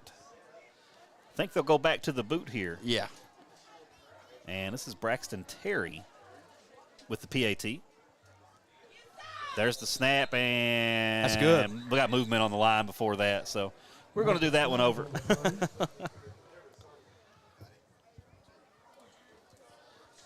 Hyman Pro-Mark, get your shout-out in for this penalty flag. And I think they're just figuring out which player it's on. So that one's actually a neutral zone infraction on the defense. Okay. So, yeah. Well, now you think you go for 2. Well, we'll see what the call is. Nope, they're going to stick to the boot. They want to get these reps in. There's the snap, the set, the kick is up. Looks great from my eyes, and it's good. 21-6, Devin Combs. We'll take a break. When we come back, Leslie County will get another shot at it here in Hayden. I believe in Kentucky. I believe in Kentucky. I believe in getting your hands dirty. I believe the best recipes are never written down. I believe in fried chicken, cornbread, and soup beans. I believe in the cards. I believe in cats. I believe in insurance coverage that helps you sleep at night. I believe in always carrying an umbrella. I am Kentucky. I am Kentucky. Contact Derek Bowling, your Kentucky Farm Bureau agent in Hazard. And we're back here in the second quarter. It's 21-6. Breathitt County, they're 3 for 3 on drives tonight. And you got to be happy with that. You know, they for the Bobcats, yeah. Yeah, you know, they started off the game a little bit slower than we anticipated. You know, they had a couple flags go against them, and then they bounced right back with Leslie County getting a few flags of their own. And I believe, if I'm counting right, there's 5 on the 9 for the Eagles. There's been a lot, yeah. And I feel like those 5 flags have translated into the 3 touchdowns for Breathitt County. So here's the boots, a nice little punch up the right, heading towards the out-of-bounds line. Nope, that's a live ball. And he's way back at the 10. He's going to bring it up. Flags all over the place. And I believe I see where it's going on. And I think we're getting a little fired up as well after the play. So it's usually a block in the back is what we're usually dealing with here. Whatever it is, they are fired up. So, yeah, every official on the field saw it at the same time. Oh, yeah. There's no question. I thought one of is. I thought one of those confetti and things it'll went go off again. Just a touch back here. Hyman Pro-Mart penalty flag. And they'll lose some field position, but going to go back all the way. Looks like it's going to be on the 8. And that's not where they want to be. No, I don't think anybody wants to start a drive on the inside of the 10-yard line. No.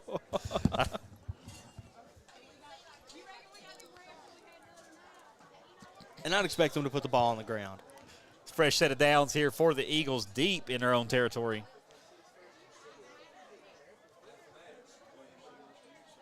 Back in the gun, there's a man in motion. The snap. Steps back. They're all over him. Is this a safety? Is he out? Can't tell from the angle. And he's going to be just outside, but, man, they had him. That was so close. And now they will be snapping basically on their own goal line. And you know, it makes me wonder why they didn't run the ball. It was, you know, in my opinion, that's the best idea because you're not risking the interception. So this is a scary situation here. Yeah.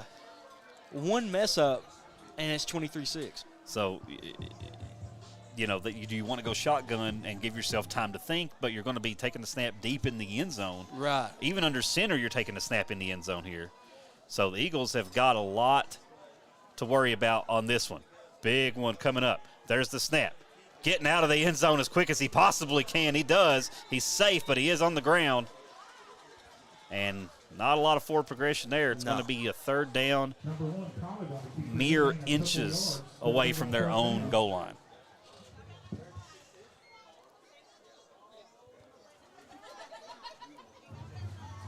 So this drive falling apart under Leslie County's feet. And, you know, this isn't the first time that we've seen them do this. Here's the other problem. If it does make it to that fourth down, you don't have a lot of room to punt. No, there's butt punt. Yeah, there's not a lot going on there. Big one coming up. Eagles are not out of the danger zone yet. I mean, even a two-step drop puts you right back in the end zone. That or maybe do the Derek Carr.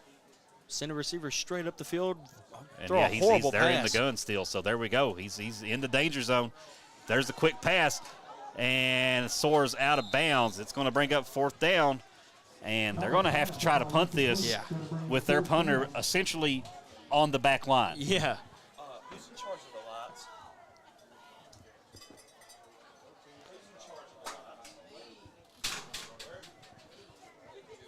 So Leslie County here on the worst possible fourth down that you can imagine.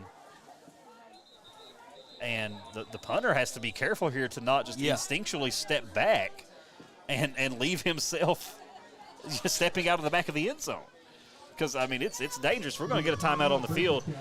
And John, we're going to keep it here. Jonathan, so far, the Eagles have had 2 drives fall completely apart on them and 1 drive that looked terrific. Yeah. You know, a drive that made them look like they were going to be right here even playing with Breathitt County. We were talking about a missed extra point being an issue. And right now, they're just trying desperately to not get safety. Yeah, literally. So Breathitt County has turned it up on defense here in this second Leslie County drive, or third now, excuse me. The first one was a turnover very quickly. And the Eagles right now are looking at what is, to my opinion, the most difficult punt of this young man's career because he's got no room to work. The blockers have no room for error, and Breathitt County is coming for him. They're coming for him every step of the way. A blocked punt is a touchdown. Exactly. If they get a hold of it, that's a touchdown. If they get him down or if he panics and it's safety. So this is 3 out of 4 scenarios off the top of your head are terrible for Leslie County right now. He's got to get this kick off quick, and he's got to get it pretty far away because the returners are terrific for Breathitt County as well. So here we go. Big one. There's the snap. And it's high, not going very far. And it's going to bounce out of bounds on the 30-yard line. So that's about as good as they could possibly hope for in that situation. But a 3-for-3 on drives Bobcat team are going to take over here with short field. But, you know, if you are the Eagles, I would rather be the kind of guy that says, well, we got it up to the 29-yard line, and we didn't get another touchdown scored on us. We have a chance to come back out here and get a stop. And, you know, right now I feel like the reason Breathitt County is so fired up on both ends is because of the success that they've had on both ends. 5 minutes and a half. Fresh set of downs and very short field ahead of them for the Bobcats.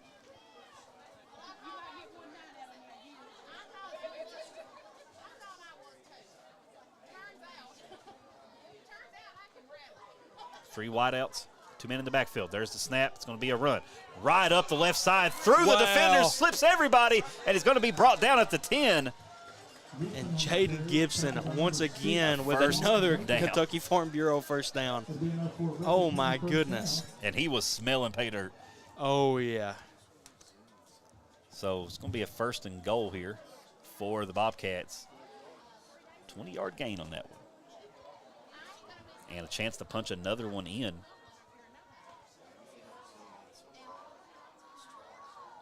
Working out of the gun. There's the snap. Handout. Up the gut. No gain on this one. And that's good run defense. That's something that we haven't seen a lot of out of Leslie County, especially with such a big D-line. And that's going to push the clock closer to the 4-minute mark. And Breathitt County now looking at a 2-score lead and superb field position. 3 downs to go here before goal. And they're going to take this clock down as deep as they possibly can. Yeah, look to see very little hurry up in the Bobcats here. Waiting it out and whistles. Be a timeout perhaps from the Eagles. Let's see. Nope, flag on the play. False start, movement on the line there. That's going to push them back. And it does. It helps the Eagles out just a little bit. Yeah, it helps the Eagles out a little bit, but Bobcats, really what the Bobcats are looking for here, they want the score, but they're wanting to make sure to eliminate as much of the clock as possible before scoring or turning the ball over or going for the field goal, whatever they do. So it'll be a repeat of the down. And the clock will roll. There's the snap. Unsurprisingly, a run, this time up the left side. Still on his feet, brought down at the 5 for a 3rd down. And another minute off the clock for the Bobcats. Going to bring up third down and go from the 5-yard line.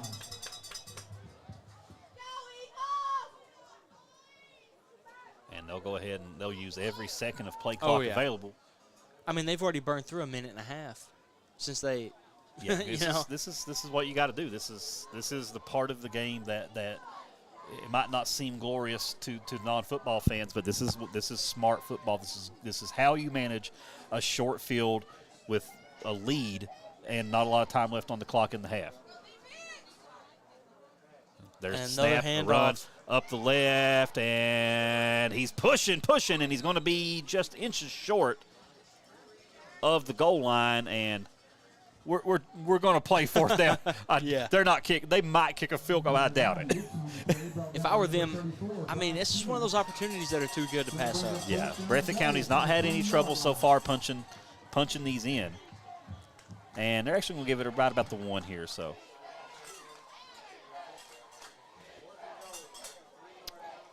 Fourth and goal. A little farther back than it looked like. Yeah. So he was brought down farther back than we thought. They're going to say 4th and 3. There's the snap, steps back, looking for somebody. He's going to have to keep it himself, heads forward. I don't think he made it. And they're going to say he didn't make it. That's going to be a turnover and put the Eagles right back where they started. So I was about to say, on their own goal line. They're right back. So a squandered opportunity for the Bobcats, but not the best position for the Eagles still. No. I mean, at the end of it all, they wasted the time off the clock, which is probably the most important thing that they could have done. Because, like you said, they're still up by 2 touchdowns. And they've eliminated the possibility in realism of the Eagles catching up before the half. Exactly.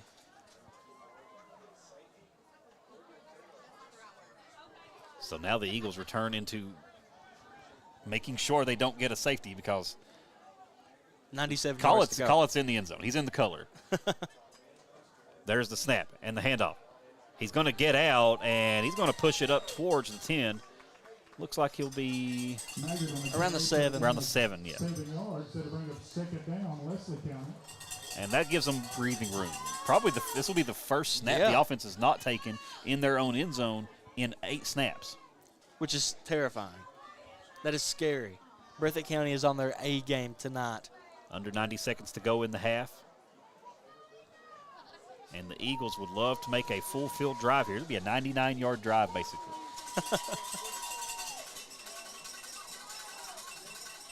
There's the snap. It's a keeper. He cuts left dangerously close. And he lost yards. Lost yards there and stops the clock. And that's going to bring up third down. And let's see, where is this going to spot him at? And they're going to say 3rd and 5 now. On the 2. No, they are on the 9. Ball is spotted on the 9-yard line. Unless it's going back, which I don't. Yeah, you're right. You're right. Yeah. So the scoreboard here at the field a little.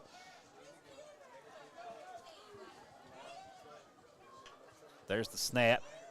Handoff, run up the gut, brought down in a hurry. And we're right back to 4th down, Devin. Yep. Up for no gain. Bring up 4th down. 4th down, and the Eagles, unfortunately for them, not able to get another drive, really to go even to a first down. And we'll get another timeout. We'll take this one with them, folks. We'll be back here in just a minute on Hometown 24. Carlin's home loan experience will be music to your ears. Carlin knows home loans like he knows his favorite song. And he puts all that experience to work at First Federal Savings and Loan of Hazard. So if you think a home loan is complicated or difficult, Carlin looks forward to changing your tune. First Federal Savings and Loan of Hazard. Your hometown friends. Your hometown bank. Member FDIC. Equal housing lender. Yeah, we did. Well, they're over in Jenkins tonight over Winston and Ethan as they brought us the show pre-recorded from Winston's office at Jenkins. As Leslie County is getting ready to punt it away here from their end zone once again. And they've been unable to escape even the 10-yard line so far.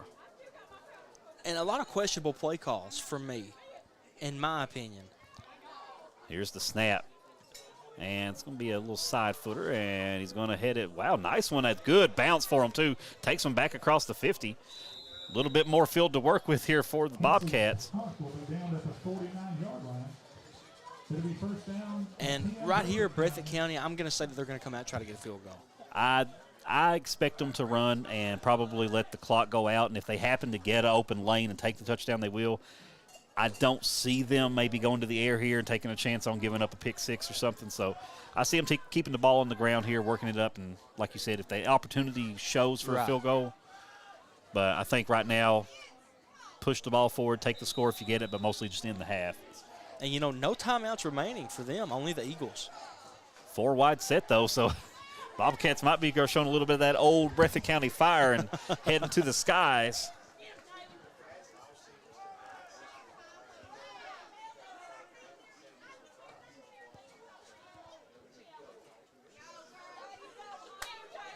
In the gun.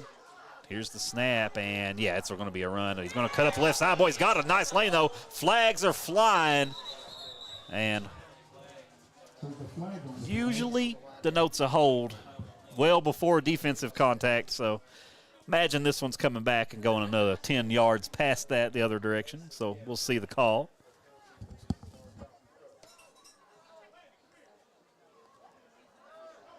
White hat official.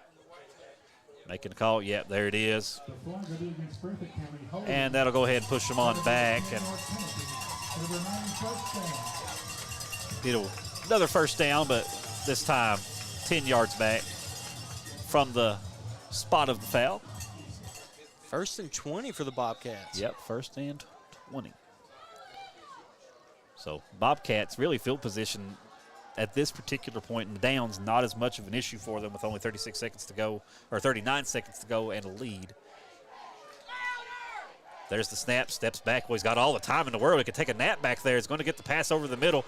On his feet still, heading towards the out-of-bounds line, and he gets out. That's going to be Isaac Turner. That's going to stop the clock, and we've got another play coming here for the Bobcats. And that's a good gain. A very great gain, and he knew to get out of bounds when he saw that the open field wasn't in front of him. Stops that clock, and now they are. Excuse me, that's actually 2nd down. I forgot about all the penalty yardage. Oh, that's true. That's true. I can't say anything. I did too. So we've got trips left here for the Bobcats. Keep an eye on Richie here. Steps back. Does Bryant. Oh, he's got a defender on him. Good block. He's going to put it up and through the arms. Incomplete pass. 3rd down. And right here, you got to run. No. 20 seconds to go now. They're sniffing pay dirt. They're going back to the air. I'm changing the story. Changing the narrative, we'll call it. 20 seconds and a stop clock. So far, they've been able to push the pace in the air here. I mentioned before, keep an eye on Richie down here at the wideout.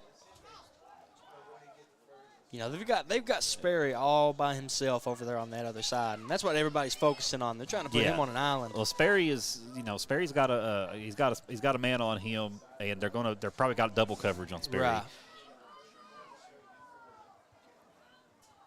There's the snap. Quick pass. It is heading towards Sperry. He was double covered, but he gets it anyway. And he does get out. That's going to get him the 1st down. Let's see, did he get out or are they just moving the chains? No, clock's running. Bobcats going to have to try to move it here. On a 1st down, they got plenty of time. Here we go. 8 seconds. There's the snap. Rolls back. Looking for somebody. Throws it up. It's in the air. There's people all around. No good. 1.9 seconds and a snap is what the Bobcats will have left to try to push this another score forward. And they almost had it. Sperry had it right in his hands, and he drops with it. so little time on the clock and a lead, I'm okay with that. Because even if you get picked, they're not going 90. Yeah. They're not going 99. So here we go. Bobcats. Either they kneel it out or they go for it. I think they're going to go for it. They have seen no reason to make me think they're not going to. 21-6 is your score. Breathitt County out ahead. The downs don't matter. The clock don't matter. We're going to get one snap unless there's a penalty. This will be the snap. There it is. He rolls back. Clock will expire. Throw is in the air towards the end zone. Picked off and brought down to end the half. 21-6. Breathitt County from Hyden will step away. The Man Toyota at the half coming up here in just a few minutes on Hometown 24. Hi, I'm attorney David Johnson. You may recognize me from some of our other ads, but injuries from an auto accident are no joking matter. With over 25 years of experience, our offices have the resources and expertise to go head-to-head with big insurance. While most of our cases get resolved without going to court, trust me, they know if the attorney you choose will take it this far. Either way, our clients get paid. So for all your legal needs, get the pros on your side. For over 100 years, the Bank of Hyman has been committed to serving our community and serving the future of our families, homes, and businesses. With our new convenient online banking, viewing your account balance and history, transferring money, and paying bills has never been easier or more secure. And with the construction of our new headquarters, we've renewed our promise to Hyman to stand by our customers even in troubling economic times, because we're not just your bank, we're your neighbors. That's the Bank of Hyman. Log on to www.bankofhyman.com or give us a call at 606-785-3158.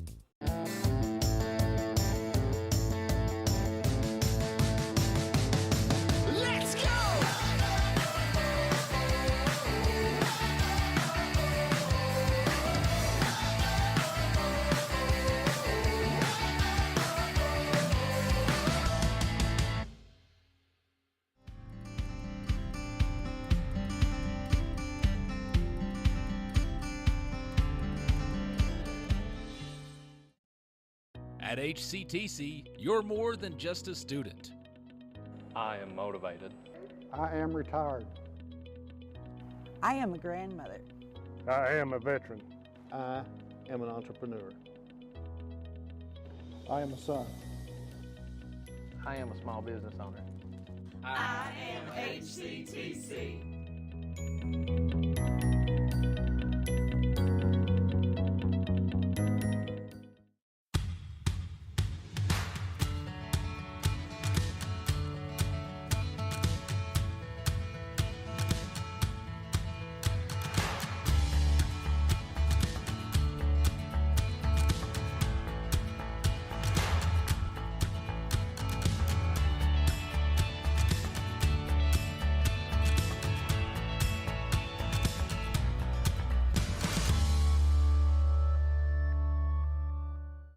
Some may see you as victims, and no doubt you have lost much and endured even more. But we at KRCC see you as the strong and resilient survivors that you are, and our team stands ready side by side with you as you rebuild your lives and we help rebuild the communities that we all hold so dear. If you need our help, please call KRCC at 1-800-262-7491 or stop by any KRCC location and ask for help. KRCC cares. I'm Brock Childers, candidate for Knott County PVA in the upcoming November election. Our current PVA is retiring, and as the only certified appraiser, sales associate, and auctioneer on the ballot, I'm uniquely qualified to hold this position. Most importantly, I'm a Christian, a husband, a father, and a proud Knott Countyan. If you elect me as your PVA, I'll always stand with the Knott County property owner. Please vote for my daddy. My name is Jonathan Wilder. For years, myself and Ryan Mosley were litigation attorneys at two of Kentucky's busiest law firms. We've joined together with one goal in mind: provide the highest level of legal representation possible to Eastern Kentuckians injured in car wrecks and by acts of negligence. Here at the Wilder Law Firm, we are East Kentucky's trial team.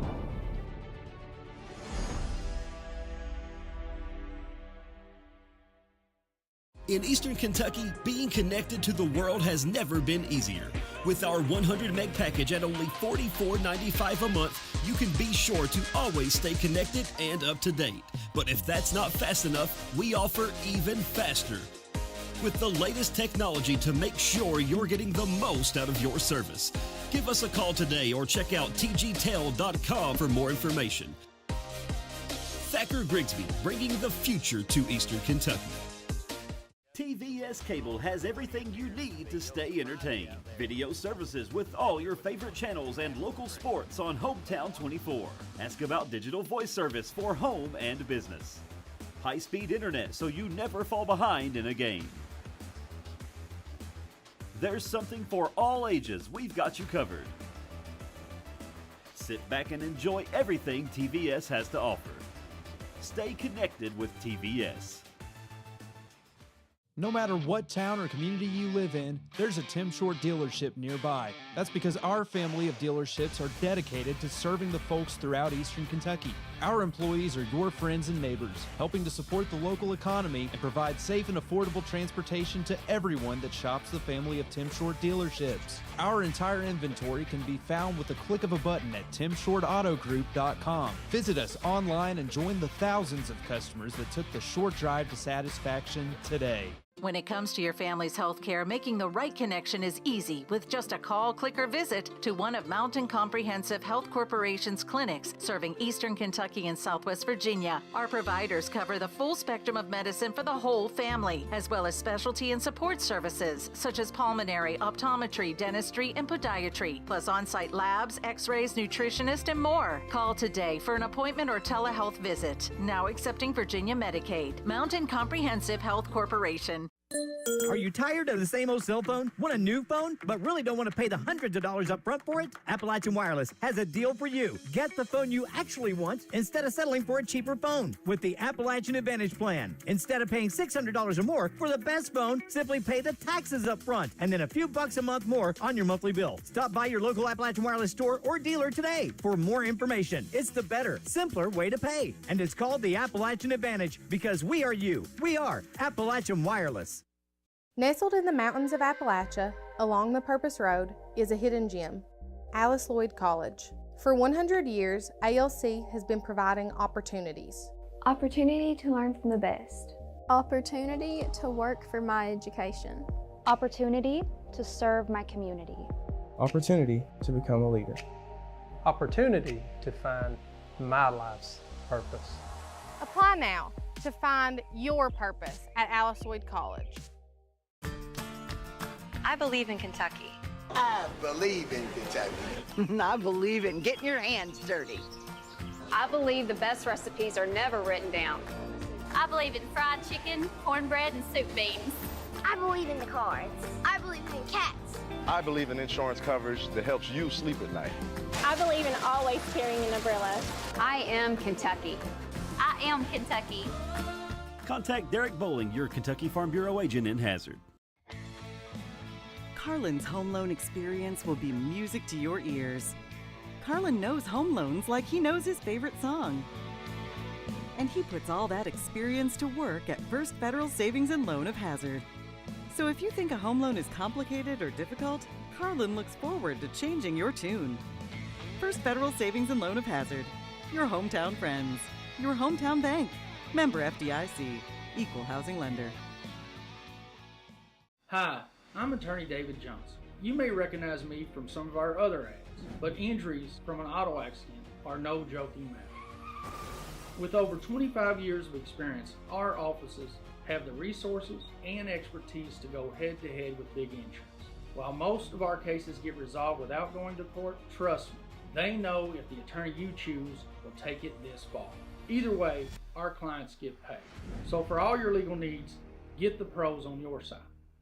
For over 100 years, the Bank of Hyman has been committed to serving our community and serving the future of our families, homes, and businesses. With our new convenient online banking, viewing your account balance and history, transferring money, and paying bills has never been easier or more secure. And with the construction of our new headquarters, we've renewed our promise to Hyman to stand by our customers even in troubling economic times, because we're not just your bank, we're your neighbors. That's the Bank of Hyman. Log on to www.bankofhyman.com or give us a call at 606-785-3158.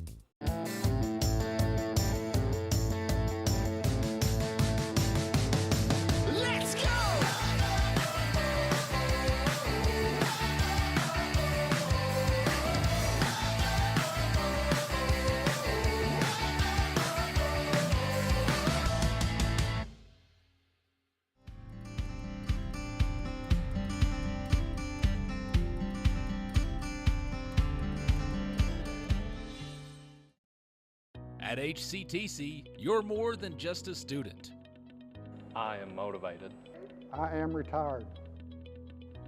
I am a grandmother. I am a veteran. I am an entrepreneur. I am a son.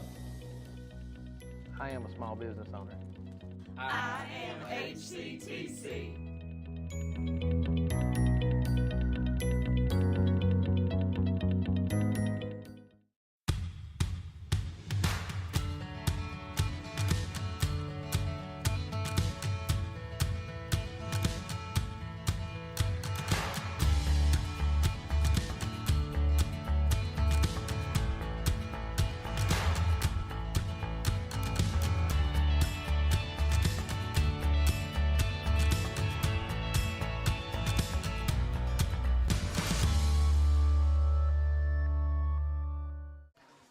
We're back for the men. Toyota at the half here. Devin Combs and Jonathan Hicks, or Joe Nathan, as we like to call him sometimes. And it's been all Bobcats for the most part here in the first half, but the Eagles showed signs of life. They had a brilliant drive on their second drive going up the field, but unfortunately for them, the other drives just nothing able to put together there. And the Bobcats so far, apart from the closing drive where the clock was running out and the previous drive where they did stall on the goal line, they were a perfect 3 for 3 going in. And they got 21 on the board to save for it. They got a missed PAT, but they made that up with a 2-point conversion. And third kick looked great. So he had the leg on it. Looked like it could have went 35. So there could be a danger for field goals late in the game, too, if they do feel the need to stretch a score out of Leslie County. Leslie County's going to get the ball to start the second half, and what they really need to focus on here in the second half is finding a way to get more than 2 seconds. Yep. In like they're dealing with SEC times of 2 seconds in the backfield after the snap, but at a high school level, most high school quarterbacks and most high school receivers, they're not getting their route out in 2 to 3 seconds. He needs a little bit more time right now, and the Bobcats are just all over it. Well, you know, if we go back to like our keys of the game that we talked about earlier, the number one thing for Leslie County was to limit penalties. Yes. And on the night, I believe I've counted 6 to 7 just on the Eagles alone. And don't get me wrong, Breathitt County's had a few. Yeah. But it hasn't been some that have absolutely, like, you know, put them in the position that they're in. Breathitt County would not have 21 points right now if Leslie County didn't give them all the flags that they did. And it has to come from them wanting it that bad. Yeah. You know, because they're in such a deep hole right now. It's a 2-score game, and it might not sound like a lot, but if you've been watching the game, 2 scores is a lot. Yeah. And something, an interesting thing that we're looking at, we were talking to some of the people here before the game. If Leslie County is able to pull this one out, and in what would appear to be a very unfortunate situation for them anyway, that would leave a 3-way tie. Yep. And their RPI would still leave them in that third-place spot. So it's easy to lose your motivation a little bit in that situation. But I think the Eagles want to win this game, and I think they want to come out here in the second half and prove a point because the first half got away from them. Yeah. They had one great drive. It ended in 6. They weren't able to get any extra off of it, and now they're looking at a 2-score deficit, and they're going to have to find a way to make up for the missed PAT as well. So the Bobcats, what they're going to do is just a little more of the same. Keep it going like they were. Chew it up clock. They're going to keep this ball grounded unless they're smelling a Exactly. score. And they're going to try to chew this clock up. Coach Moore is experienced, and he right now is looking at a team with a 5-2 record. They've got 2 losses, Perry and Letcher, I believe, who are not district matchups. So they are undefeated in the district, looking at 2-0 right now for them, and a chance to go ahead and just knock it out here. And trying to get some scores from along the way here, and I think we do have an update because I'm seeing some excitement going on right now from along the way. Letcher leads Johnson Central 20-14. But that's not the only upset in my eyes. That's the big one right now. That's a huge one because right now I'm not seeing any other ones that are sticking out to me as upsets. Pikeville over Hazard, 31-0 right now. That's to be expected. Pikeville, number one team in the state at their class. Belfry over Pike Central. That's pretty normal. But right now, the story in the state is Letcher Central with a lead going into the half against Johnson Central, the perennial powerhouse in that class, in that district.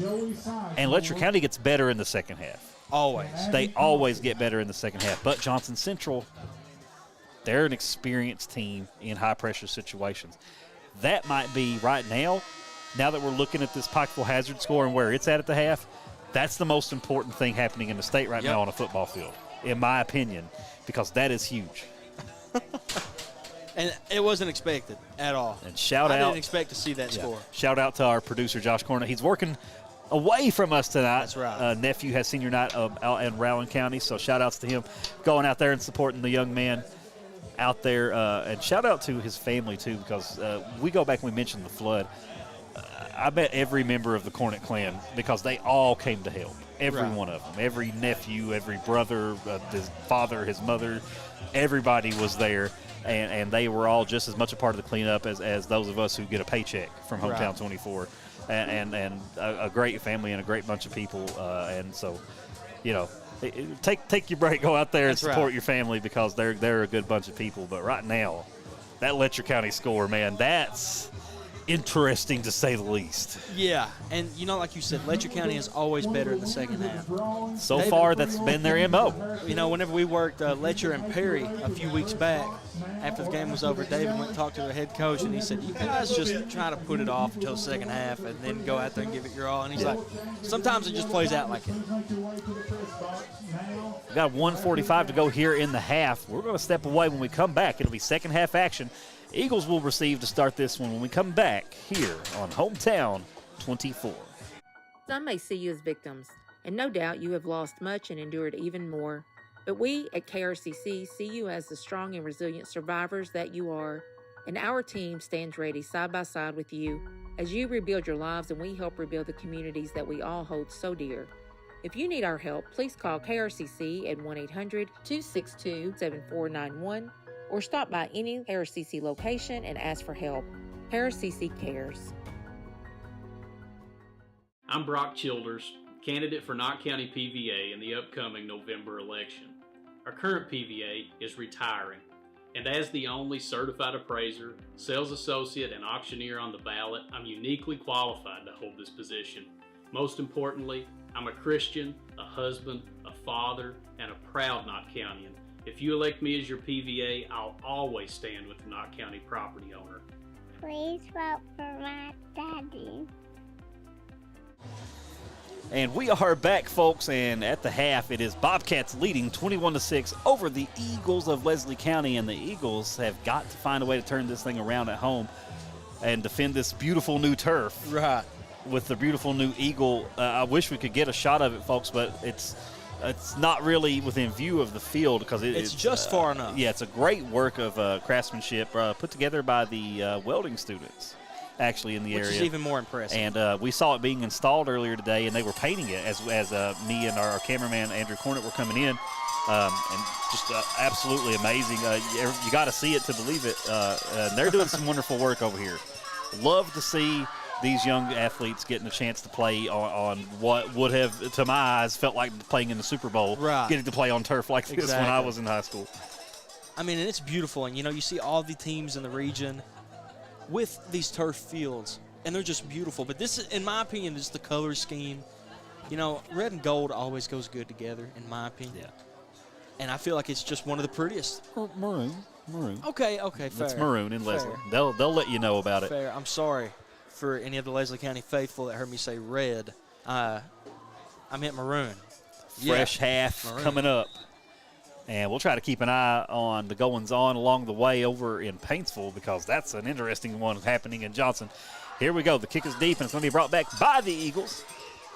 That's, I believe, Hensley on the return, and he's going to get to just shy of the 30-yard line. They're going to say he's right at the 26. Okay, so he's going to be brought down just a little bit shyer than we thought. and they'll get a fresh set of downs and a chance to redeem themselves from the first half, will the Eagles. This is by no means an out-of-control game. It's only a two-score game effectively. A couple of conversions will be needed in order to really get it back under control for the Eagles. But right now, it's one play at a time, one drive at a time. And here they come. They're going to go trips right, 4 wides. One man in the backfield in the gun. There's the snap. Call it. Hands it off. It's going to be a run. Up the gut. Good yards out of this one. Give him 7. And who shot the gap perfect? You know, that's going to be number 26, Dalton Maggard, a junior here at Leslie County. He found the opening and took it and found a way to break one tackle. Yeah. Had to get 2 of them on and to bring him down. And right here. And we're actually going to give him 8 here because he got way a great slide there. And, Devin, I feel like this drive in particular is a very important drive. It's extremely important. They're going to have to get on the board here and reestablish some sort of offensive tempo.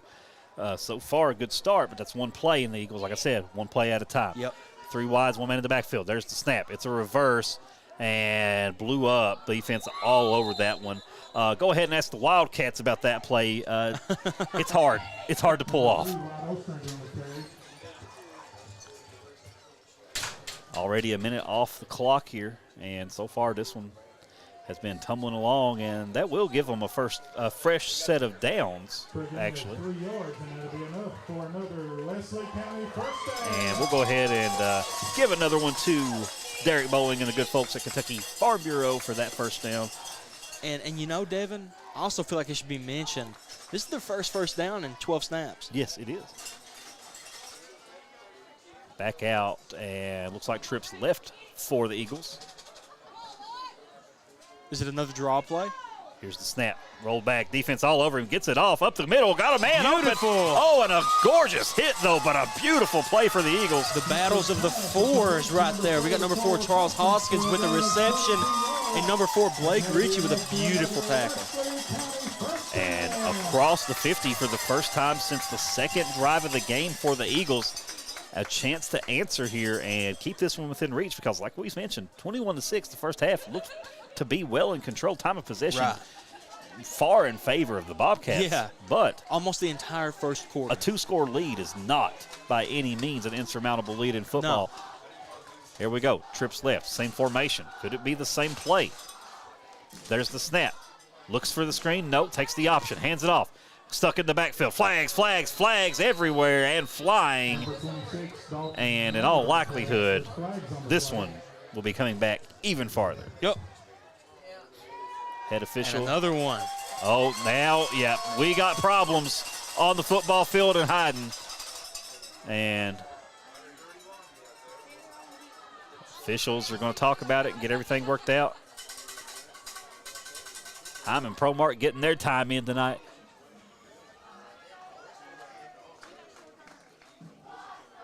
As the officials talk about it, I want to give a shout out to all of our sponsors tonight.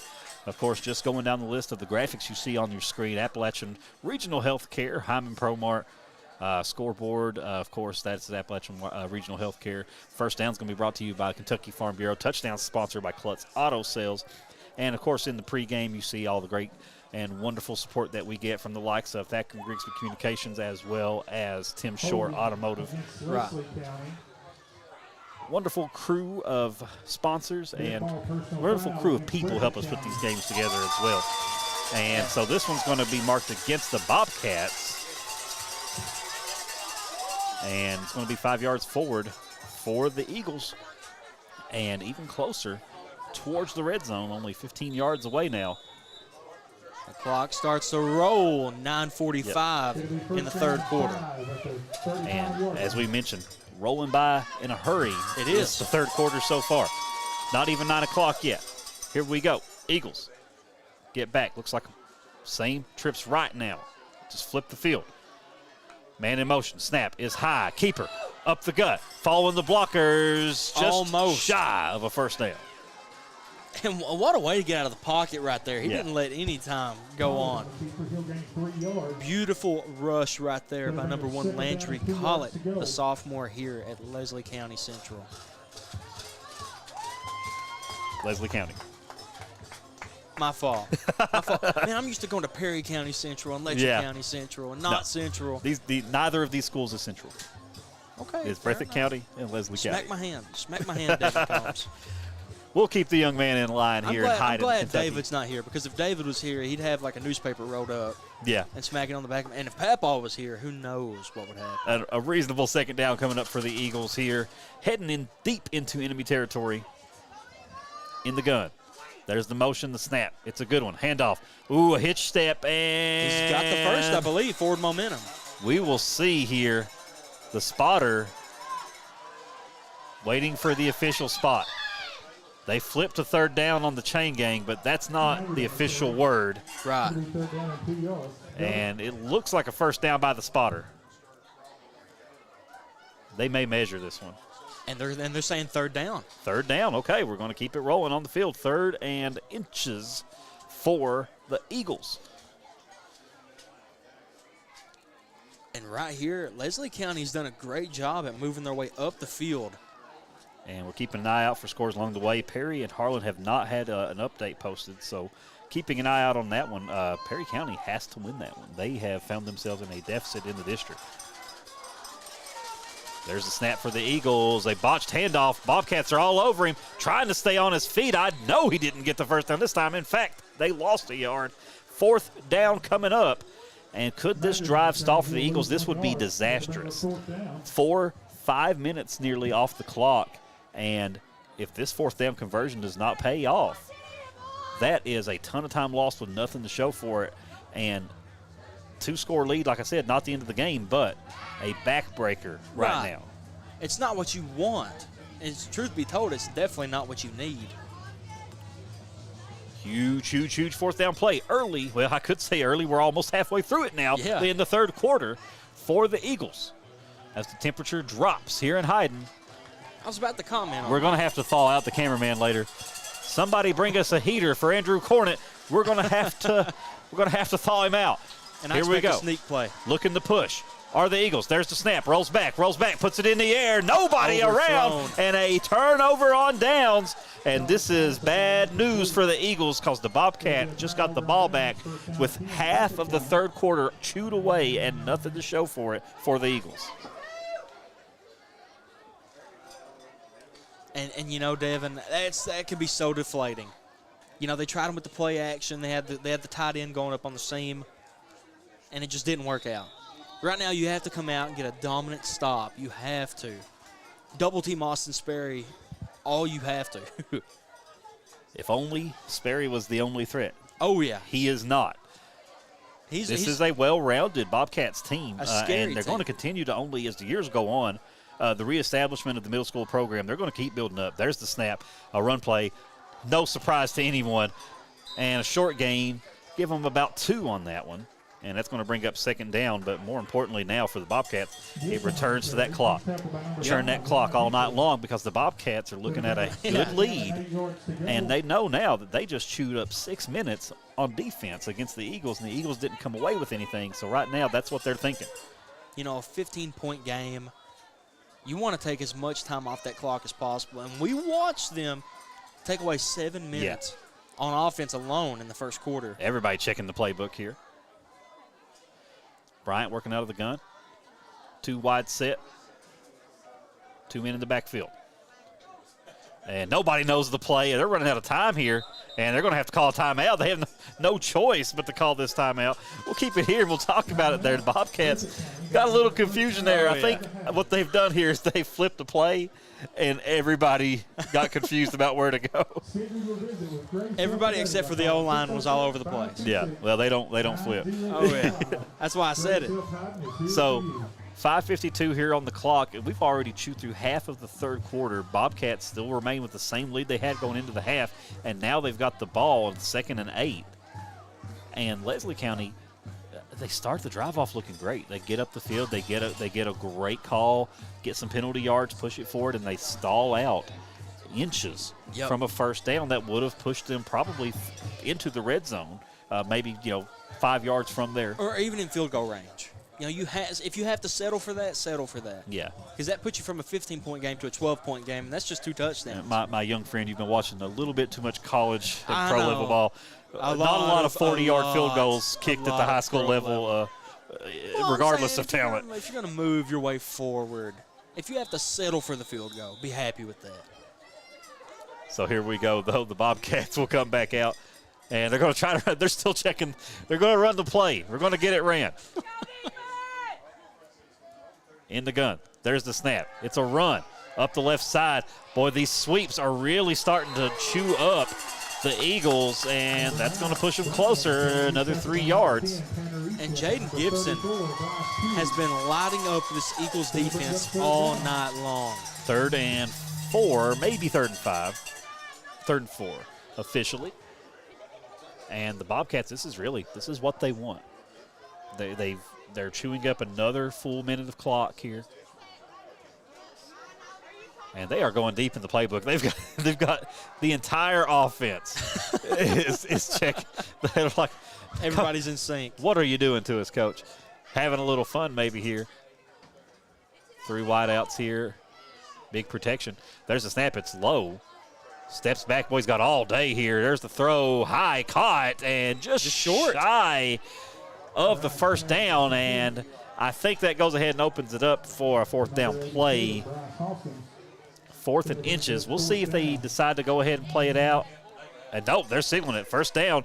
We'll give it to Derek Bowen because he's the one who pays for the thing.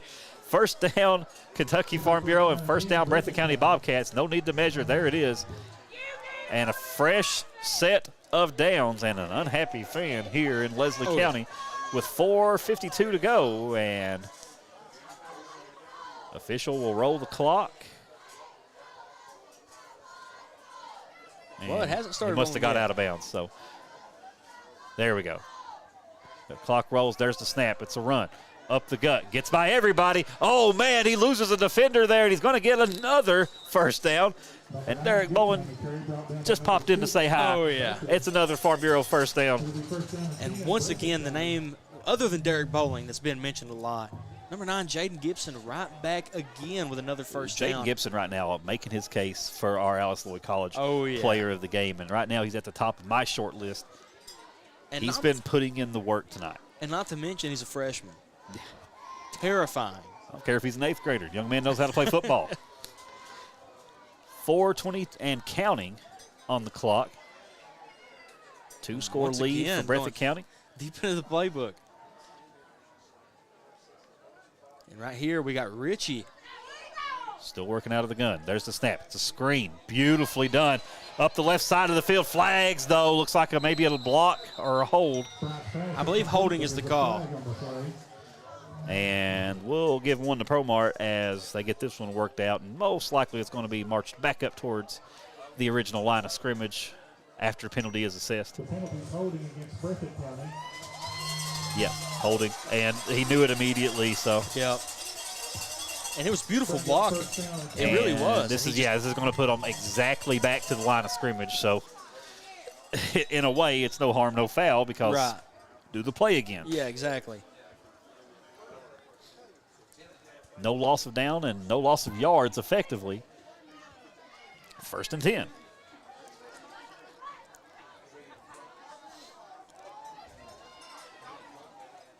Four wide set, for the Bobcats. And there's the snap. It's a screen, opposite side. This time, that's Richie on his feet, but brought down, gain of about 4. And that's a very good tackle by the birthday boy that we heard on the intercom a little bit ago. Number 10, Tanner Eaststep here at Leslie County. 2nd and 6, maybe 2nd and 7 here for the Bobcats.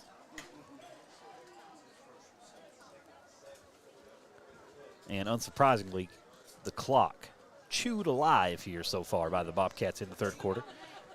We are nearly to the end of the 3rd, and we haven't hit the 5-minute mark past the 9 o'clock hour.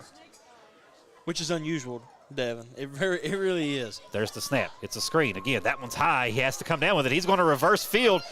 Oh, man, he's looking for an opening. He's going to keep sweeping, heading out of bounds. And, had the legs swept. No flags. That's not a late hit. Oh, and he came down hard, though. And he might be feeling it. That's Austin Sperry, of all people, that the Breathitt County Bobcats do not want to see on the ground over here. And, folks, looks like he's okay. Maybe just shook up.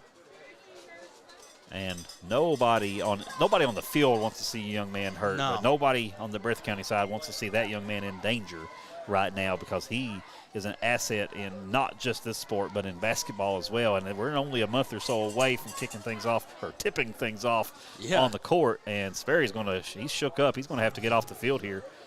And I don't think he might not be back for a few plays here.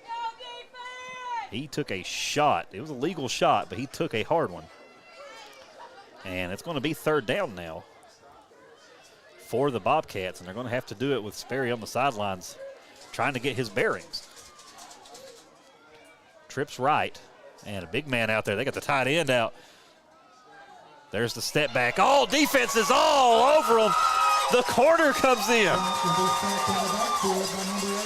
That's going to bring up 4th down, and I believe we will see our first punt of the game from the Bobcats.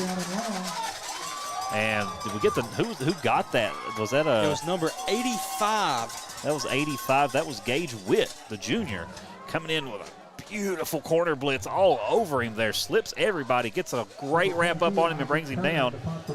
And that's exactly what you want to do every play. Yeah. So 2:30 on the clock, and we'll get a punt. We will see if it stays a punt from the Bobcats of Breathitt County. In all likelihood, it will. There it is. There's the boot. Nice one. Little low punch over the middle of the field. And it's going to go beautiful bounce for him and go to the 15-yard line. And turnover on downs in favor of the Eagles. And this is territory that the Eagles have become far too familiar with throughout this game. And 2:14 to go here in the quarter, and despite the drive falling apart here for the Bobcats, overall a big win. We have established 10 full minutes off the clock without a score, and they keep their lead that they established in the first half. So a scoreless quarter, if they can hold the Eagles here, that is just as much a win as another touchdown would have been for the Bobcats. Less time on the clock for a comeback. Eagles in the gun. Right there, the man in motion. Rolling out. That's Hensley brought down, and not a lot going on there. Just trying to get maybe a little bit of room, but. And, coming into this game. Maybe 3 yards on that, but probably 2, honestly. And coming into this game, the Bobcats knew White Hensley was the golden calf of Leslie County. If we talk about how big of a deal Sperry is for the Bobcats and what an athletic talent he is, Wyatt Hensley, as far as pure athletic talent, he's in my top 5 in we'll call it the region as we head towards the basketball season, the coverage area, if you will, along with Sperry, and there's a few other people on that list, but these are some of the most talented players in the region athletically, and we've got a young man down on the field, and we hope that's not Hensley, but we hope it's not anybody that's going to be injured or maybe just a little shook up. So teams are going to step away here, and officials are going to take a look at this young man. We're going to step away while they attend to him. We'll be back. My name is Jonathan Wilder. For years, myself and Ryan Mosley were litigation attorneys at 2 of Kentucky's busiest law firms. We've joined together with one goal in mind: provide the highest level of legal representation possible to Eastern Kentuckians injured in car wrecks and by acts of negligence. Here at the Wilder Law Firm, we are East Kentucky's trial team.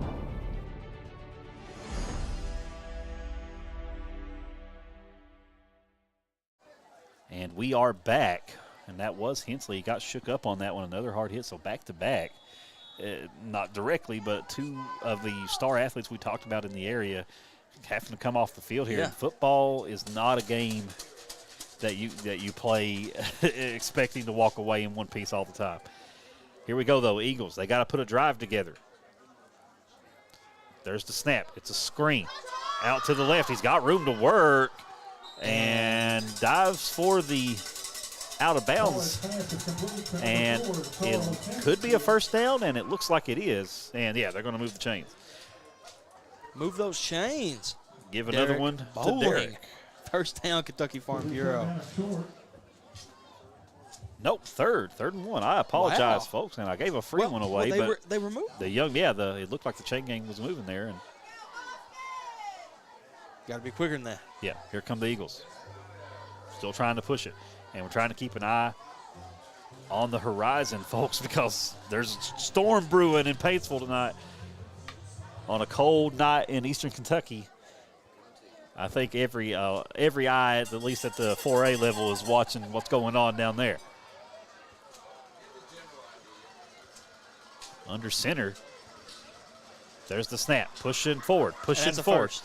Oh, there's a lot of scramble here. A lot of scramble. He's definitely got the first. And we'll go ahead and give Derek another one. Yeah. He pays for it. There you go. Derek Bowen gives you another shout out for another first down. And the Eagles keep this drive alive. And 90 and counting here in the third. And as we mentioned, even if the drive is still active for the Eagles, a scoreless third quarter is a win for the Bobcats.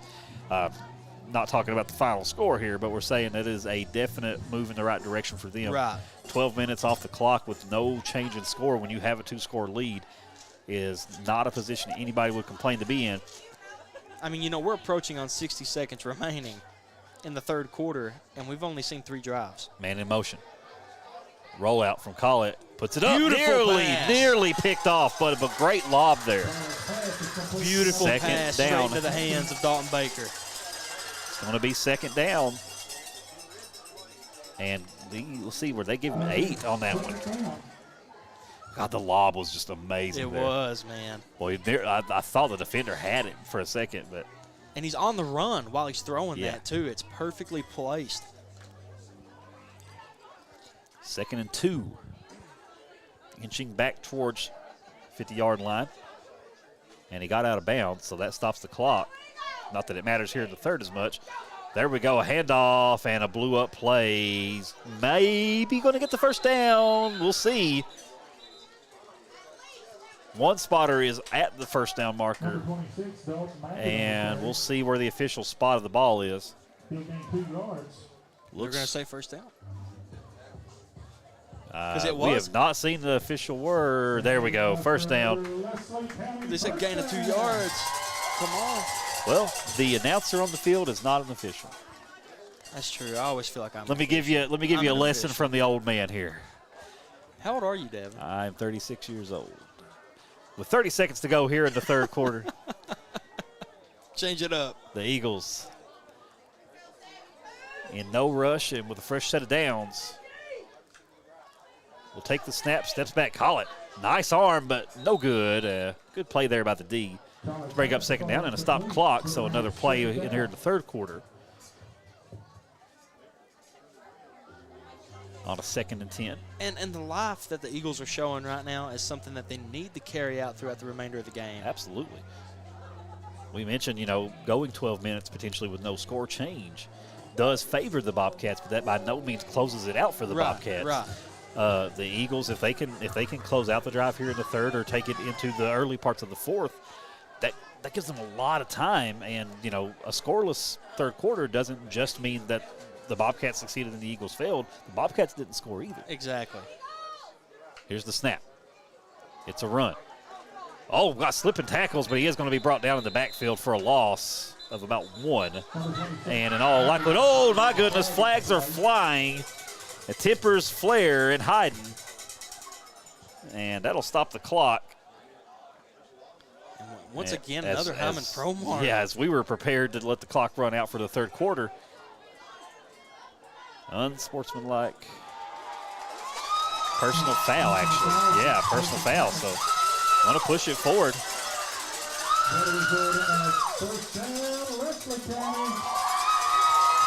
And here I was expecting specifically unsportsmanlike, but. And, Devin, they're just marching even further up on the field with 8.5 seconds left. You got time for one more play. They cross the 50-yard line, and they're going to have time to get the snap off because they're lining up in a hurry here. Here we go, in the gun. There's the snap. Call it, rolls back, puts up, it's in the air. He's got a man, he's got it. He's heading to the end zone. It's a touchdown, Eagles. Number 3, Wyatt Ostrander with the Quetzalcoatl touchdown on hometown 24. And they needed that one, did the Eagles? And the confetti flies once again. It's the ball game. That's right, Devin. One-score game. They'll kick the PAT or go for 2 here, and then we will go to the end of the third. And right there, 8.5 seconds to go in the third quarter. Yeah. They needed that so badly. Shout out to Klutz Auto Sales. Visit KlutzAutoSales.com for what was really the most exciting touchdown of the game so far. And honestly, in my opinion, one of the most unexpected. And one of the most needed as well. I think they got to go for 2 here unless they feel extra confident in their ability to do it again. And unsportsmanlike conduct, so that's going to push it farther back. ProMart, get your money. And I'm not seeing the flags a lot here. Are we throwing the pink flags today? Because I'm missing them. I'm seeing yellow sometimes, but I'm missing some of these flags. Well, it's like I'm seeing more yellow in the shoes than I am, you know what I'm saying, the actual flags. I think we're beyond kicking. We're beyond the range to where they can kick here. Very few high school kickers in the state of Kentucky are going to be able to make that one. So here we go. They will go for 2 from pretty much the 18-yard line. Here is the snap. It's low, but he steps back, fires it high. That's way deep over the end zone. It's going to remain 21-12, though. Digging back in are the Eagles. It's the end of the third. We're back for fourth quarter action from Hayden. In Eastern Kentucky, being connected to the world has never been easier. With our 100 meg package at only $44.95 a month, you can be sure to always stay connected and up to date. But if that's not fast enough, we offer even faster. With the llest technology to make sure you're getting the most out of your service. Give us a call today or check out tgtel.com for more information. Thacker Grigsby, bringing the future to Eastern Kentucky. TVS Cable has everything you need to stay entertained. Video services with all your favorite channels and local sports on Hometown 24. Ask about digital voice service for home and business. High-speed internet so you never fall behind in a game. There's something for all ages. We've got you covered.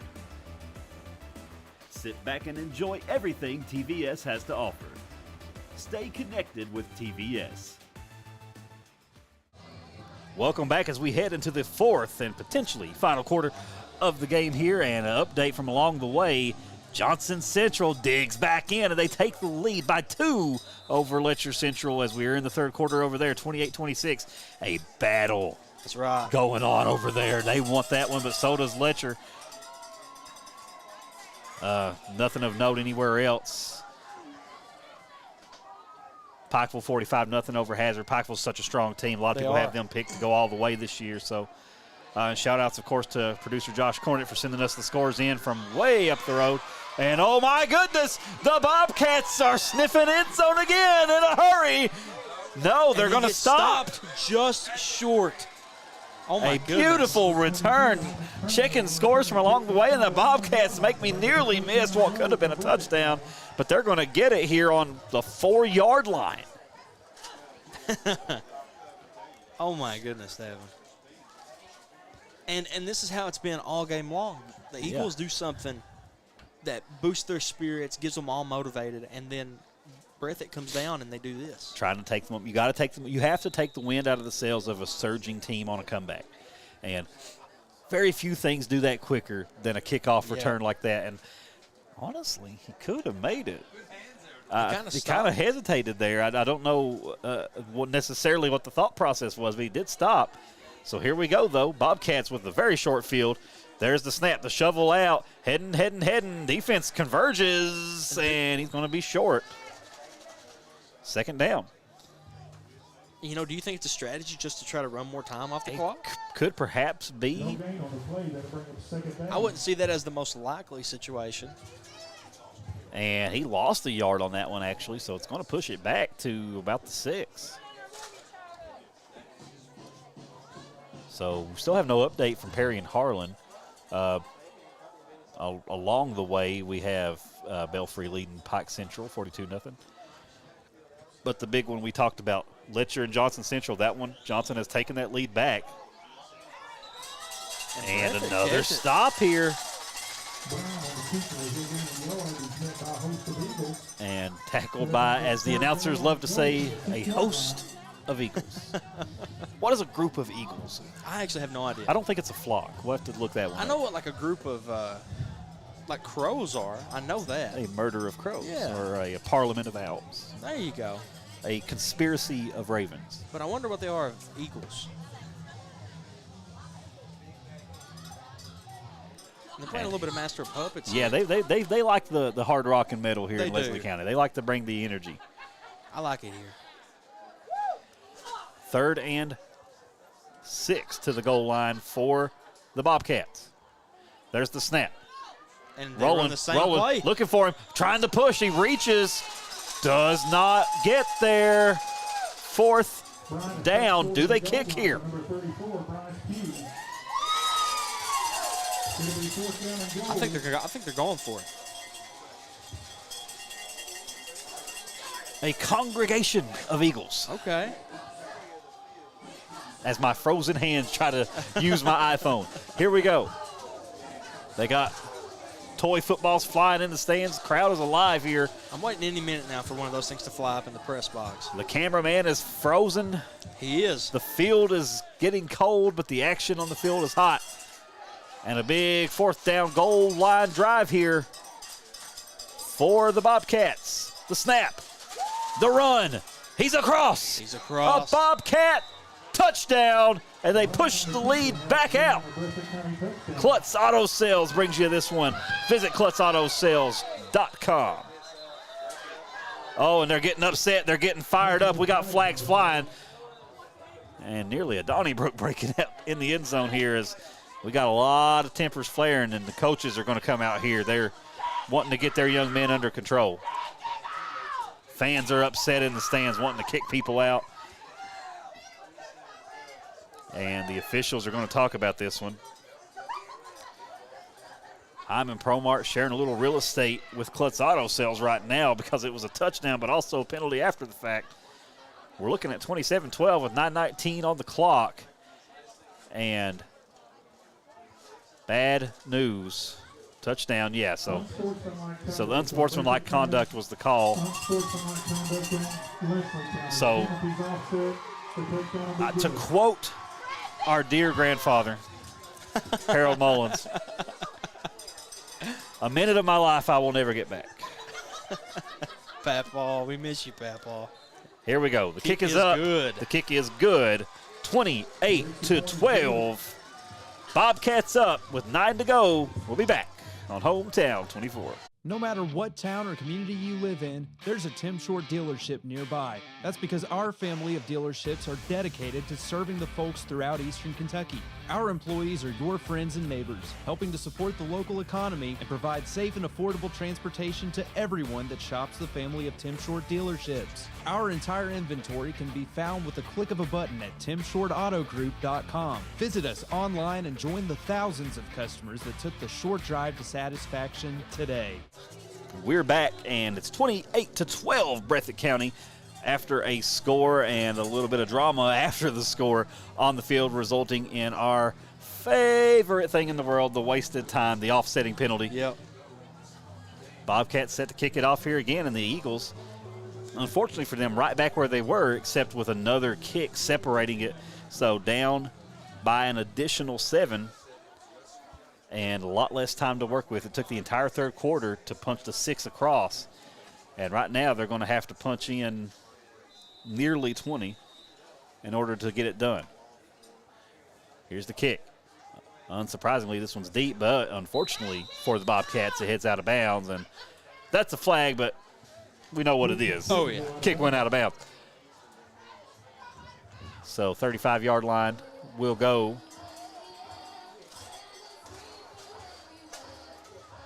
And Devin, once again, I just want to make a comment on how beautiful this atmosphere is. Oh, it's absolutely. The fans are super engaged here. Like I said, it's a beautiful field, beautiful lighting. Look forward to a day when every kid in the mountains gets to play on a field this Exactly. And they deserve it. You know, after all that the kids have had to go through the past, almost 3 years now. The last 3 months, even Yeah. maybe even harder Yeah. for a lot, especially Exactly. in this area. Breathitt County, one of the hardest hit places. Right. I'm not sure the damage in Leslie County, but I know that I'm sure they suffered just as much as everybody else did. And, the kids deserve the best place possible to play football. 9-19, and we're going to get a re-kick here.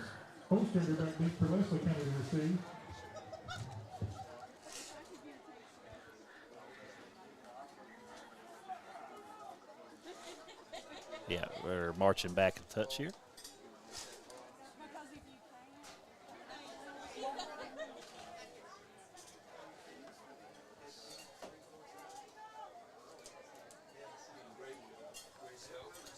And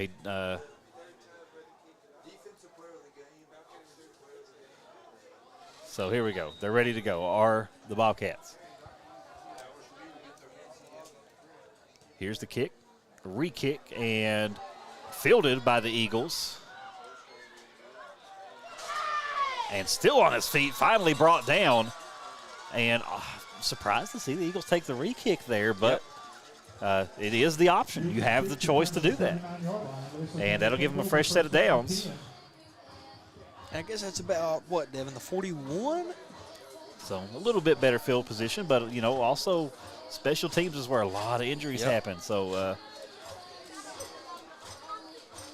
maybe they felt like they had some room to work there, and they will get 6 yards out of it and a fresh set of downs.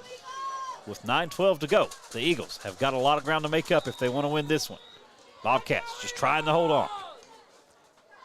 There's the snap and a handoff up the right, cutting inside, slipping defenders, and he's going to get a healthy little gain out of it, about 5, maybe 4 yards. Number 26, Dalton Baker on Dalton Maggard on the carry. He'll gain 5 yards. And that was Dalton Maggard.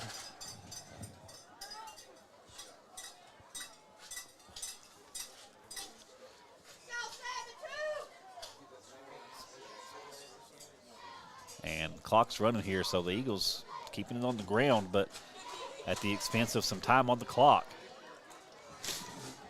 2nd and 6. They don't just need to score, they need to score fast. They do. There's the motion, the snap. Steps back, he's looking deep. Here it is, a beautiful throw. He's got a man. Oh, and it's not good. Great work by the D there. Turned around, made a play at the ball. That's clean. That's just good defense. Like, you can hear the fans right now barking for a PI. He turned, he made a play at the ball. Players collide in the air on the pass. That's just part of the game. Exactly. It happens. Officials are right on top of it, and I got to say, they've called a good game what tonight. A better view. I got to give it to them. They've called a good one tonight. He was as close to the defensive backs and the receiver as I am to you right now. And that's pretty daggone close. 8:22 to go on a stop clock here from the incomplete pass. 3rd and 6 for Leslie County in what is a must-score drive, and must score in a hurry at that. Same play. There's the snap. Steps back, defenders on him. He has to scramble. He gets the pass off. Intercepted by the Bobcats, and that's a backbreaker for the Eagles. And all it takes is something as simple as that, Devin. And, now it's hard to say that the game is completely over. It's not. It's never over. But right now, we know what Breathitt's going to do here. Yeah, they have great field position, and they are going to do nothing but pound the rock inside. Yeah. They are going to waste as much time off the clock. And for reference, ladies and gentlemen, there's 8 minutes left on the clock. We watched them run close to this amount of time off in the first quarter. Oh, yes. The Bobcats retake the field, and a dejected Eagles defense must step out and do their duty to try and stop these Bobcats from using too much time and using too much field to their advantage. Also want to point out Austin Sperry back out on the field for the Bobcats. Glad to see him back out. Yeah, just shook up, not injured. There's the snap. Oh, he's going to go to the air. Oh, my goodness, he's got a man alone. It's a Bobcat touchdown, and the dagger. I knew there was going to be a flag right there, David. And, yeah, celebration there. Celebration is the flag. Sperry didn't care. He got the touchdown. He wanted it. He did not care. So we'll share a little shared real estate here for two of our sponsors. Klutz Auto Sales and Hyman ProMart both getting to share the screen because both of them have earned this one.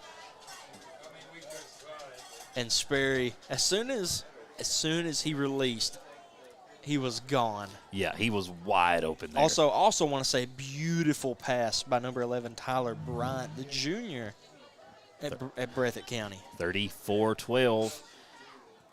Chance to be 35. Braxton Terry. Set back to kick.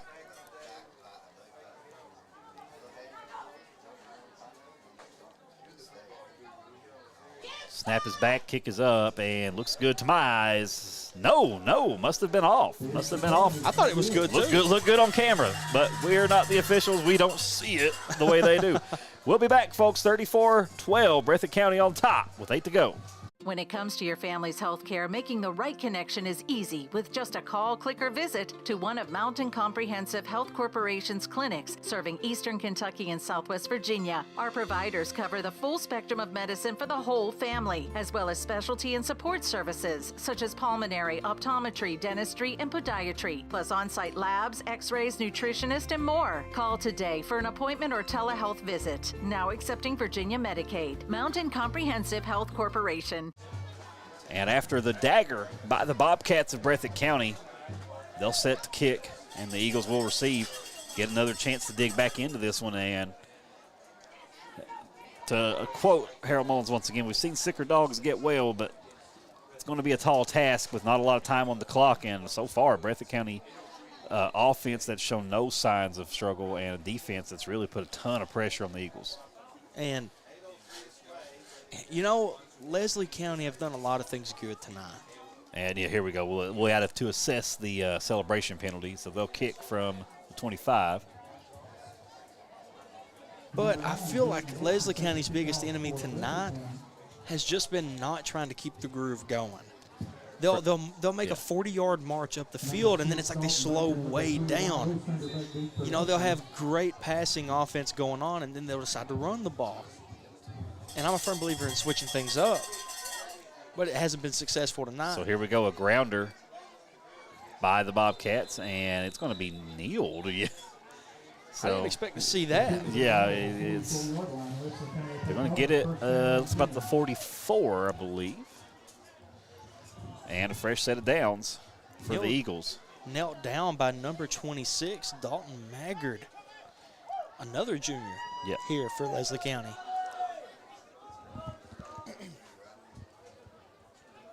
And the Eagles will take the field once again, led by sophomore Landry Collett.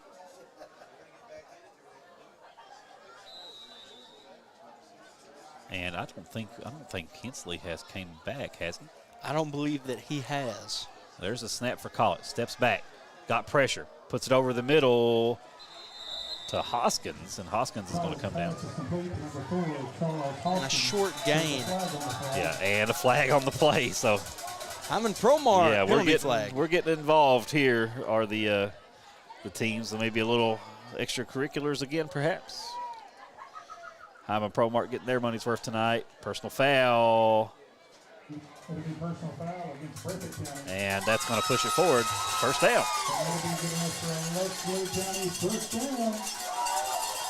And so the penalty will push him across this time. And 7:50 on the clock.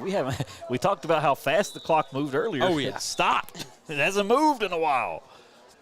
So here we go.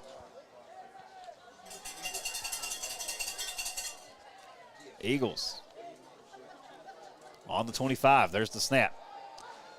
The drop. The throw. Over the middle. Beautiful pass to Dalton Baker. Baker brought down. Beautiful play. And a first down. A Kentucky Farm Bureau first down for the Eagles. And they're trying to answer in kind here and keep it at least respectable. Are the Eagles. Clock ticking. Heading towards the 7-minute mark.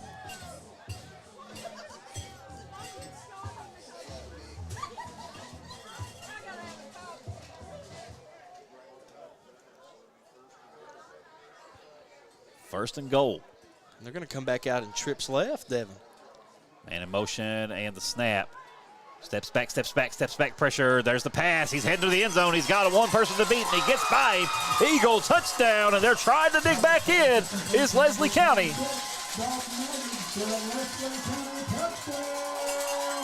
Klutz Auto gets you another one in the books because this is a high-scoring one here in Hyden. And there are the fireworks, Devin. And it's absolutely beautiful over here.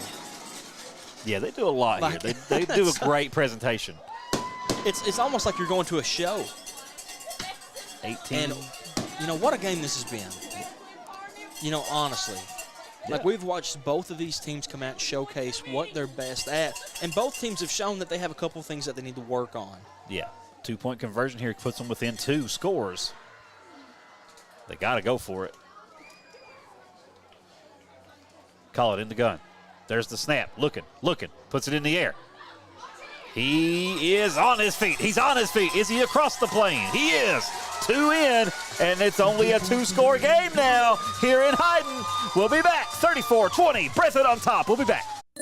Are you tired of the same old cell phone? Want a new phone, but really don't want to pay the hundreds of dollars up front for it? Appalachian Wireless has a deal for you. Get the phone you actually want instead of settling for a cheaper phone with the Appalachian Advantage plan. Instead of paying $600 or more for the best phone, simply pay the taxes up front and then a few bucks a month more on your monthly bill. Stop by your local Appalachian Wireless store or dealer today for more information. It's the better, simpler way to pay. And it's called the Appalachian Advantage because we are you. We are Appalachian Wireless.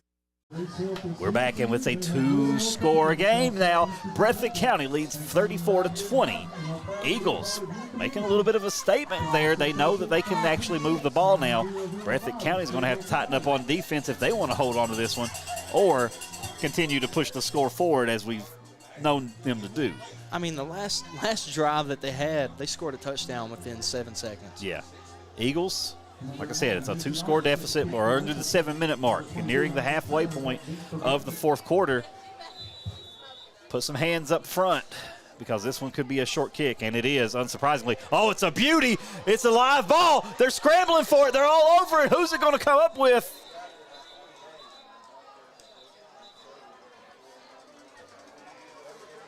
And they're going to say Breathitt County. Looks like Breathitt comes away with it. Boy, I got to say, perfectly executed, though. Came that close to getting recovered. They had to do it. So here we go. Fresh set of downs. And the offense for the Bobcats steps on to the field. Tyler Bryant brings his men out. Here you go, the wishbone, your favorite. The snap, the step back, the run, up the right side, chewing up clock and earning yards. It's a 6-yard gain. And once again, we haven't seen much of him since the first quarter, but number 33, Caleb Roberts, back out here with another carry. And this is now what we expected the Bobcats to do a little bit earlier. Yep.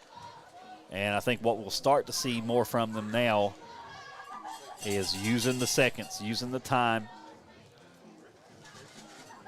Both the clock and the score, their ally. At this point, I feel like it's not as much about scoring the ball as much as it is maintaining this lead. Yeah, there we go. Off to the tailback. Up the left side. Gets pied by the pile. It's a first down for the Bobcats. Gets pied by the pile, we call it. I made that one up on the fly. It's a Kentucky Farm Bureau first down. And Derek Bowling, how many times have we seen his face tonight? Hey, that's why. That's right, Next man. year, sponsors, hey, you know it's a good one. You know you're going to get a lot of it. Clock ticking. That's what the Bobcats want. That's not what the Eagles want. The Eagles want to get a turnover here. They want to force a fumble. They want to strip the ball. They want to force the Bobcats to go to the air and give them a chance to go after this one or stop the clock. Back in the power here are the Bobcats. I don't expect them to go to the air unless the drive is on the line. Back to the tailback, pushing forward. Another gain of about 5 or 6. That's about 3. Are you sure? Yeah, it's going to be 2nd and 7.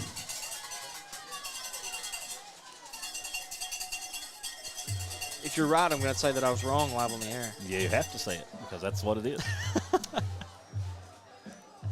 Guys, I was wrong. He was very wrong. 2nd and 8. Even less than that. 2nd and 8. There we go. Bobcats sliding back up, and they're going to chew more clock and take it down, take it down, take it down. Closer to the 450 and counting mark. And they're looking forward to improving this record to 6-2 on the year. In the wishbone. There's the snap. Back to the tailback once again, pushing the pile, and it's going to be a 3rd and short now. Beautiful, beautiful handoff by Tyler Bryant. At this point, both teams now just kind of want to make sure, let's not let the tempers flare, let's not get anybody ejected and not have them. Exactly. For what is the close of the regular season coming up.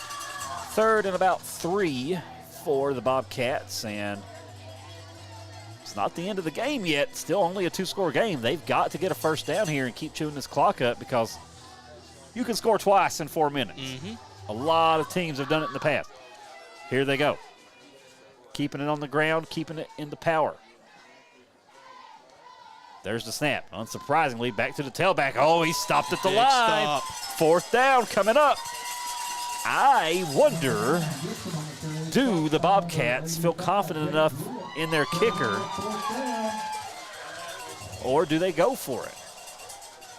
Conventional wisdom in football, you've got it here. It's about a 35er when you line it up. It's a long kick for a high schooler, so I don't think they're going to do it. They're going to call a timeout. We'll take it with them. We'll be back 30 seconds here on Hometown 24. Nestled in the mountains of Appalachia, along the Purpose Road, is a hidden gem, Alice Lloyd College. For 100 years, ALC has been providing opportunities. Opportunity to learn from the best. Opportunity to work for my education. Opportunity to serve my community. Opportunity to become a leader. Opportunity to find my life's purpose. Apply now to find your purpose at Alice Lloyd College. It's a timeout on the field, and it's getting colder here in Hyden, but it's getting hotter in Johnson County. Letcher leads it 34-28 in the 4th. Oh, my goodness. It is a huge one. I could be standard corrected later on, but I can't remember the last time one of our coverage area teams beat Johnson Central on a football field. All right, we got action in Hyden. We got to keep it here, too. We got to talk about what's going on in front of us. 4th and about 3. They tried to pull him off. No whistle. There's the snap. Wishbone pushing. He's got the first down. Just at it, and flags are flying in every direction. He's still on the feet, but the play is over. And we'll have to see what's going on here. In all likelihood, it was a first down. Right. Face mask, yeah. Bad news for the Eagles. It's going to be pushing it even farther forward.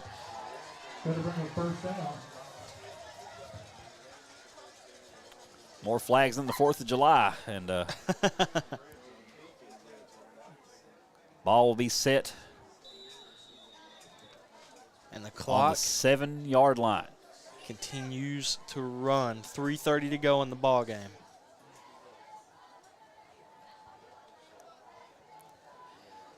Bobcats got to wonder now, what do they want to do with it here? I think they keep it on the ground and just push the pile here. And if they use 3 downs and push this in, it's even better. Here's a go. Handoff. It's a run up the right. He's down. That is close. He's down. So got about to the 3 maybe. And this is what the Bobcats want. They want to score. They want to keep driving forward. But what they really want is to see that clock hit 0 with their score higher than the Eagles.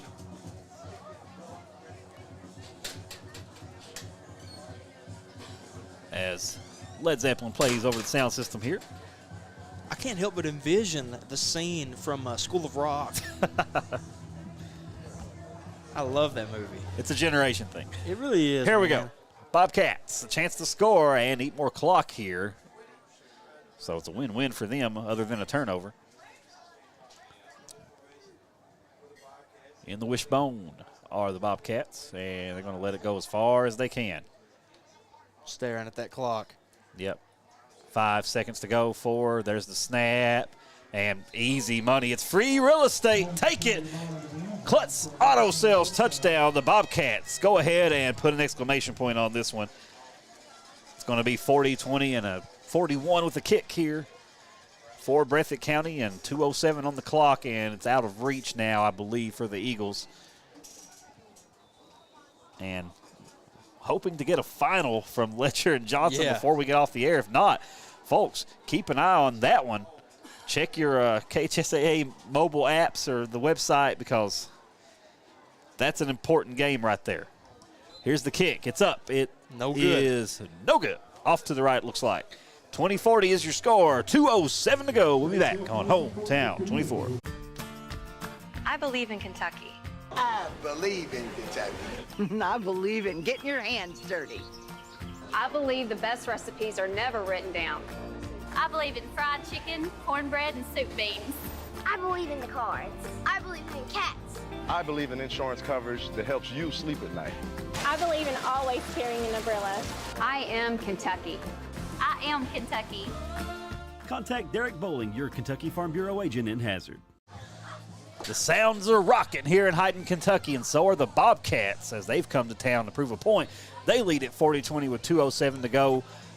Probably out of reach here for the Eagles, but they want to try to get this one in for the pride of defending the home turf as well as they can anyway. And the stands are emptying a little bit here. And I got to say, though, great hospitality, great people here in Leslie County. Yes. We appreciate you guys allowing us into your home and into your field to bring you this game tonight here on Hometown 24. The Bobcats, though, they came to play, and they'll take a win here with 2:07 to go.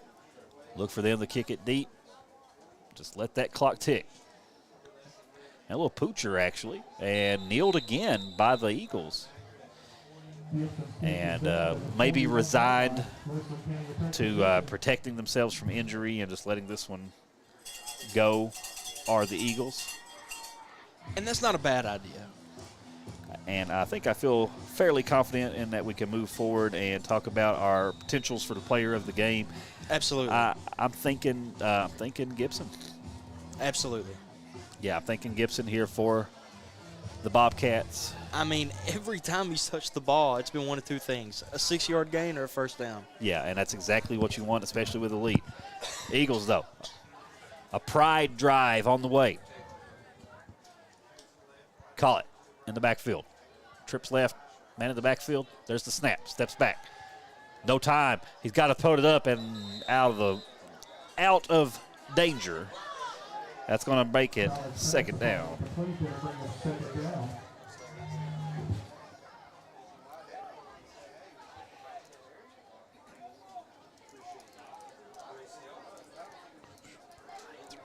My hands are frozen. We are talking about here in Leslie County. We are right in front of an open window. We are, yeah.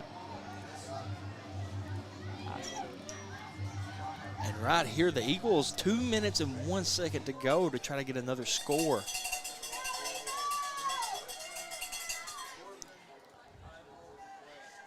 Back out in the gun. 2:01 on the clock.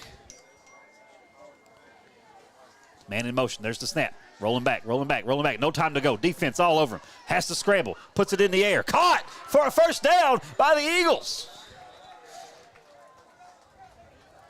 And right here, Collett's wanting to run no huddle. Yeah, they got to. They got to try to get this one off here. And I'm getting updates. We're going to see what it is. And last update I see is still 34-28, Letcher Central in the fourth. So every time I get that update, I'm wondering if it's going to say final. Right now it doesn't, but that's a big one.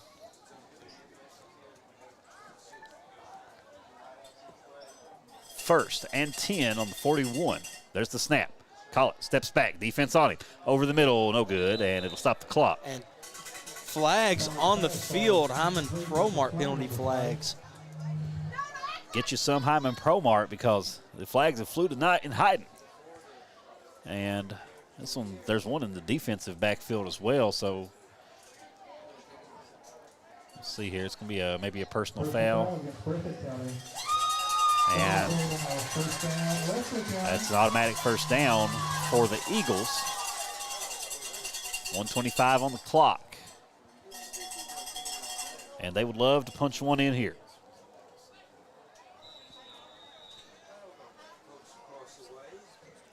Back in the gun is Collett. There's the snap, steps back. Defense once again all over him. Short pass, still in the backfield, and he's going to be brought down. It's going to be second down. And that was Ostrander, I believe. Yeah, Ostrander. And Ostrander's had an amazing game tonight, despite what you've just seen. Yeah, timeout, Eagles. They're going to keep the clock stopped and talk about it. We're going to let them talk about it. We're going to take a break when we come back. Last minute of action from Hayden. Carlin's home loan experience will be music to your ears. Carlin knows home loans like he knows his favorite song. And he puts all that experience to work at First Federal Savings and Loan of Hazard. So if you think a home loan is complicated or difficult, Carlin looks forward to changing your tune. First Federal Savings and Loan of Hazard. Your hometown friends. Your hometown bank. Member FDIC. Equal housing lender. And we're back here, 1:15 to go, or 1:14. As we get ready to wrap things up here, we'll go ahead and name our Alice Lloyd College Player of the Game, and we'll give the honor, as mentioned earlier, to Jaden Gibson. And he has played an absolutely amazing game tonight. Every time that he's touched the ball, he has made something happen. And throw down the field by Collett, and it just slips right between the receiver's hands. And another stop clock for the Eagles. Almost a big-time play right there for Charles Hoskins of the Eagles. Right now doubled up by the Bobcats. They would love to dig into that a little bit more.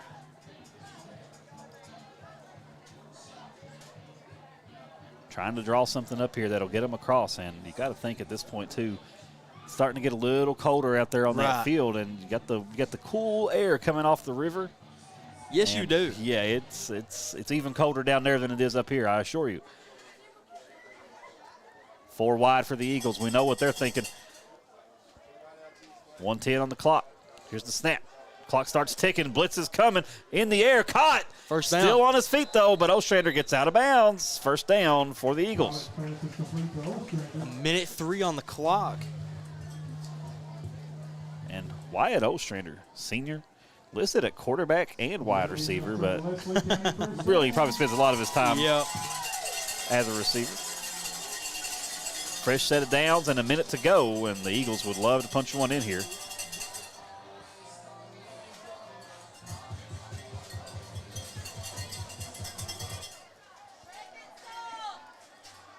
And, you know, even coming away with the loss here tonight, it is important to know what your team is capable of against a powerhouse like Breathitt.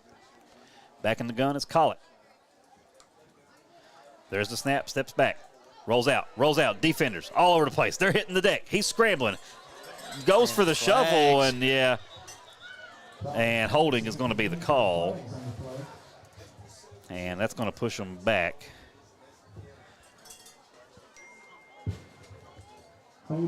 Fletcher's still leading. Every time I get that update, I keep checking. And they'll march the ball way back up the field. Bad news for the Eagles for trying to get this last score across with 57 to go. 34-35. Johnson Central retakes the lead. Oh, my goodness. Don't have a time on the clock, but it still says fourth quarter. It doesn't say final. Big one coming up. Close. Big time coming up here.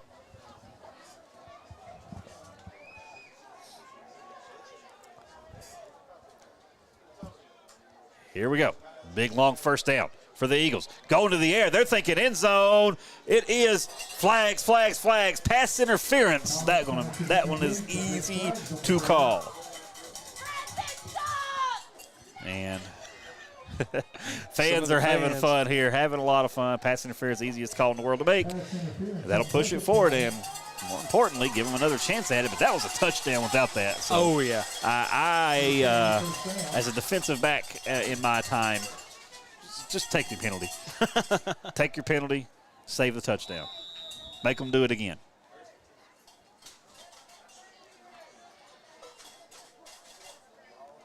.51 seconds to go, and it's been the longest 90 seconds of the game so far.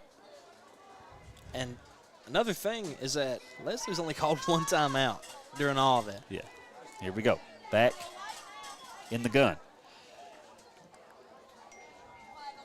Trips right. There we go. Short pass over the middle. Defenders all over him. They're going to bring him down. Second down, and that one's going to run the clock. And I don't know that they have a timeout to use. They have one. They do. And they're going to burn it right here. Final timeout with 39 to go. We'll take it with them. Come back. Close this one out from Hayden. Hi, I'm attorney David Johnson. You may recognize me from some of our other ads, but injuries from an auto accident are no joking matter. With over 25 years of experience, our offices have the resources and expertise to go head-to-head with big insurance. While most of our cases get resolved without going to court, trust me, they know if the attorney you choose will take it this far. Either way, our clients get paid. So for all your legal needs, get the pros on your side. It is timeout on the field with 39 seconds to go. Leslie County trying to get one in to close things out on a high note for them. In what will go down as a loss against the Breathitt County Bobcats, who came in to play tonight. They're going to improve to 6-2, while Leslie County will fall to 4-5. Breathitt County going to go ahead and I believe lock up home playoff. Yep. I think they might already have home game locked up anyway due to RPI. Even if they lost this one, it would go to a three-way tie. But this one goes ahead and locks them up first place. Definitely. So 39 seconds on the clock. Trying to get this one done before the 10 o'clock hour. We'll see if they are capable of doing that. 39.7 on the clock to go. Eagles coming back out. This is only second down. And right now, they're really more thinking end zone than first down. Yep. There's the snap, the step back. Had a little more time to throw. Picked off by the Bobcats. That's going to be the ball game. If it already wasn't, it definitely is now. He's thinking end zone, but no, he steps out of bounds. Stop the clock long enough to set the chains and bring the boys out, and they'll kneel it out and close it out here. And the dagger was really the touchdown by the Bobcats earlier, and then the turnover, the subsequent turnover by the Eagles, and then this one was just really the closer. And we're still awaiting the final from the Letcher-Johnson game. Johnson is ahead by 1 at the last check. One of our people in the chat says final, but the website that we get our scores from still says fourth quarter. We're holding out hope that the coverage area team can close this one out against the powerhouse, Johnson Central. So we'll have to see what's going on up the road. We're hoping to get that final score. The Bobcats just have to kneel it. They only have to kneel it once.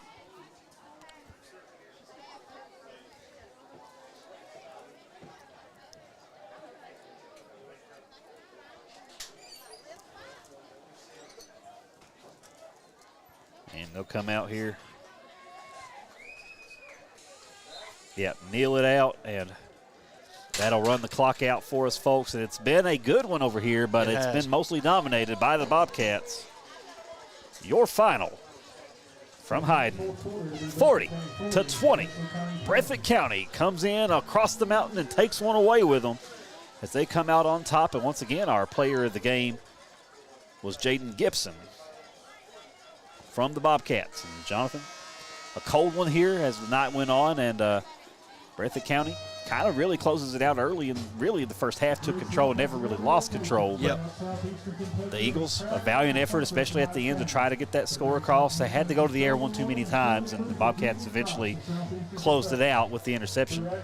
Before we get out of here, you got anything you want to get off your chest? Definitely want to say, a huge thank you to all the Leslie County staff members and faculty, and especially all the people here involved with the field for welcoming us and for making everything so awesome for us here at Hometown 24. And just want to say one more time, this is a beautiful field, a beautiful atmosphere. You guys definitely need to come over and check it out if you are able to. Congratulations to the Breathitt County Bobcats. Huge win, and I've had a good time calling with you, Devin. Thank you, sir. So for my broadcast partner, Jonathan Hicks, for our cameraman tonight, Andrew Cornett, thanks for making the trip on a cold Friday night and freezing to death in the stands. For our executive producer, Josh Cornett, for the the general manager of Hometown 24, David Thacker. Our graphics man is Culshel Hall. Our technical man is Jeremiah Melton. This is Devin Combs, and we'll see you guys. Hold on. I'm going to cut myself off. We do have the final. Johnson Central came back and won it 35-34.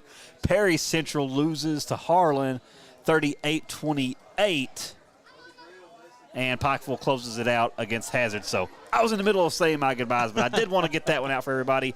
Sorry for all the Cougar fans out there because, man, they fought hard in that one, and they had a chance to topple the Giant. Unfortunately, it does not come to fruition for them, but still such an amazing season for the Cougars, and it's not over for them at all.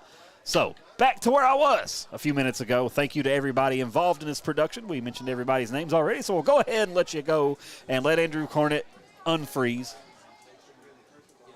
All right, here we go. We'll catch you guys down the road on Hometown 24.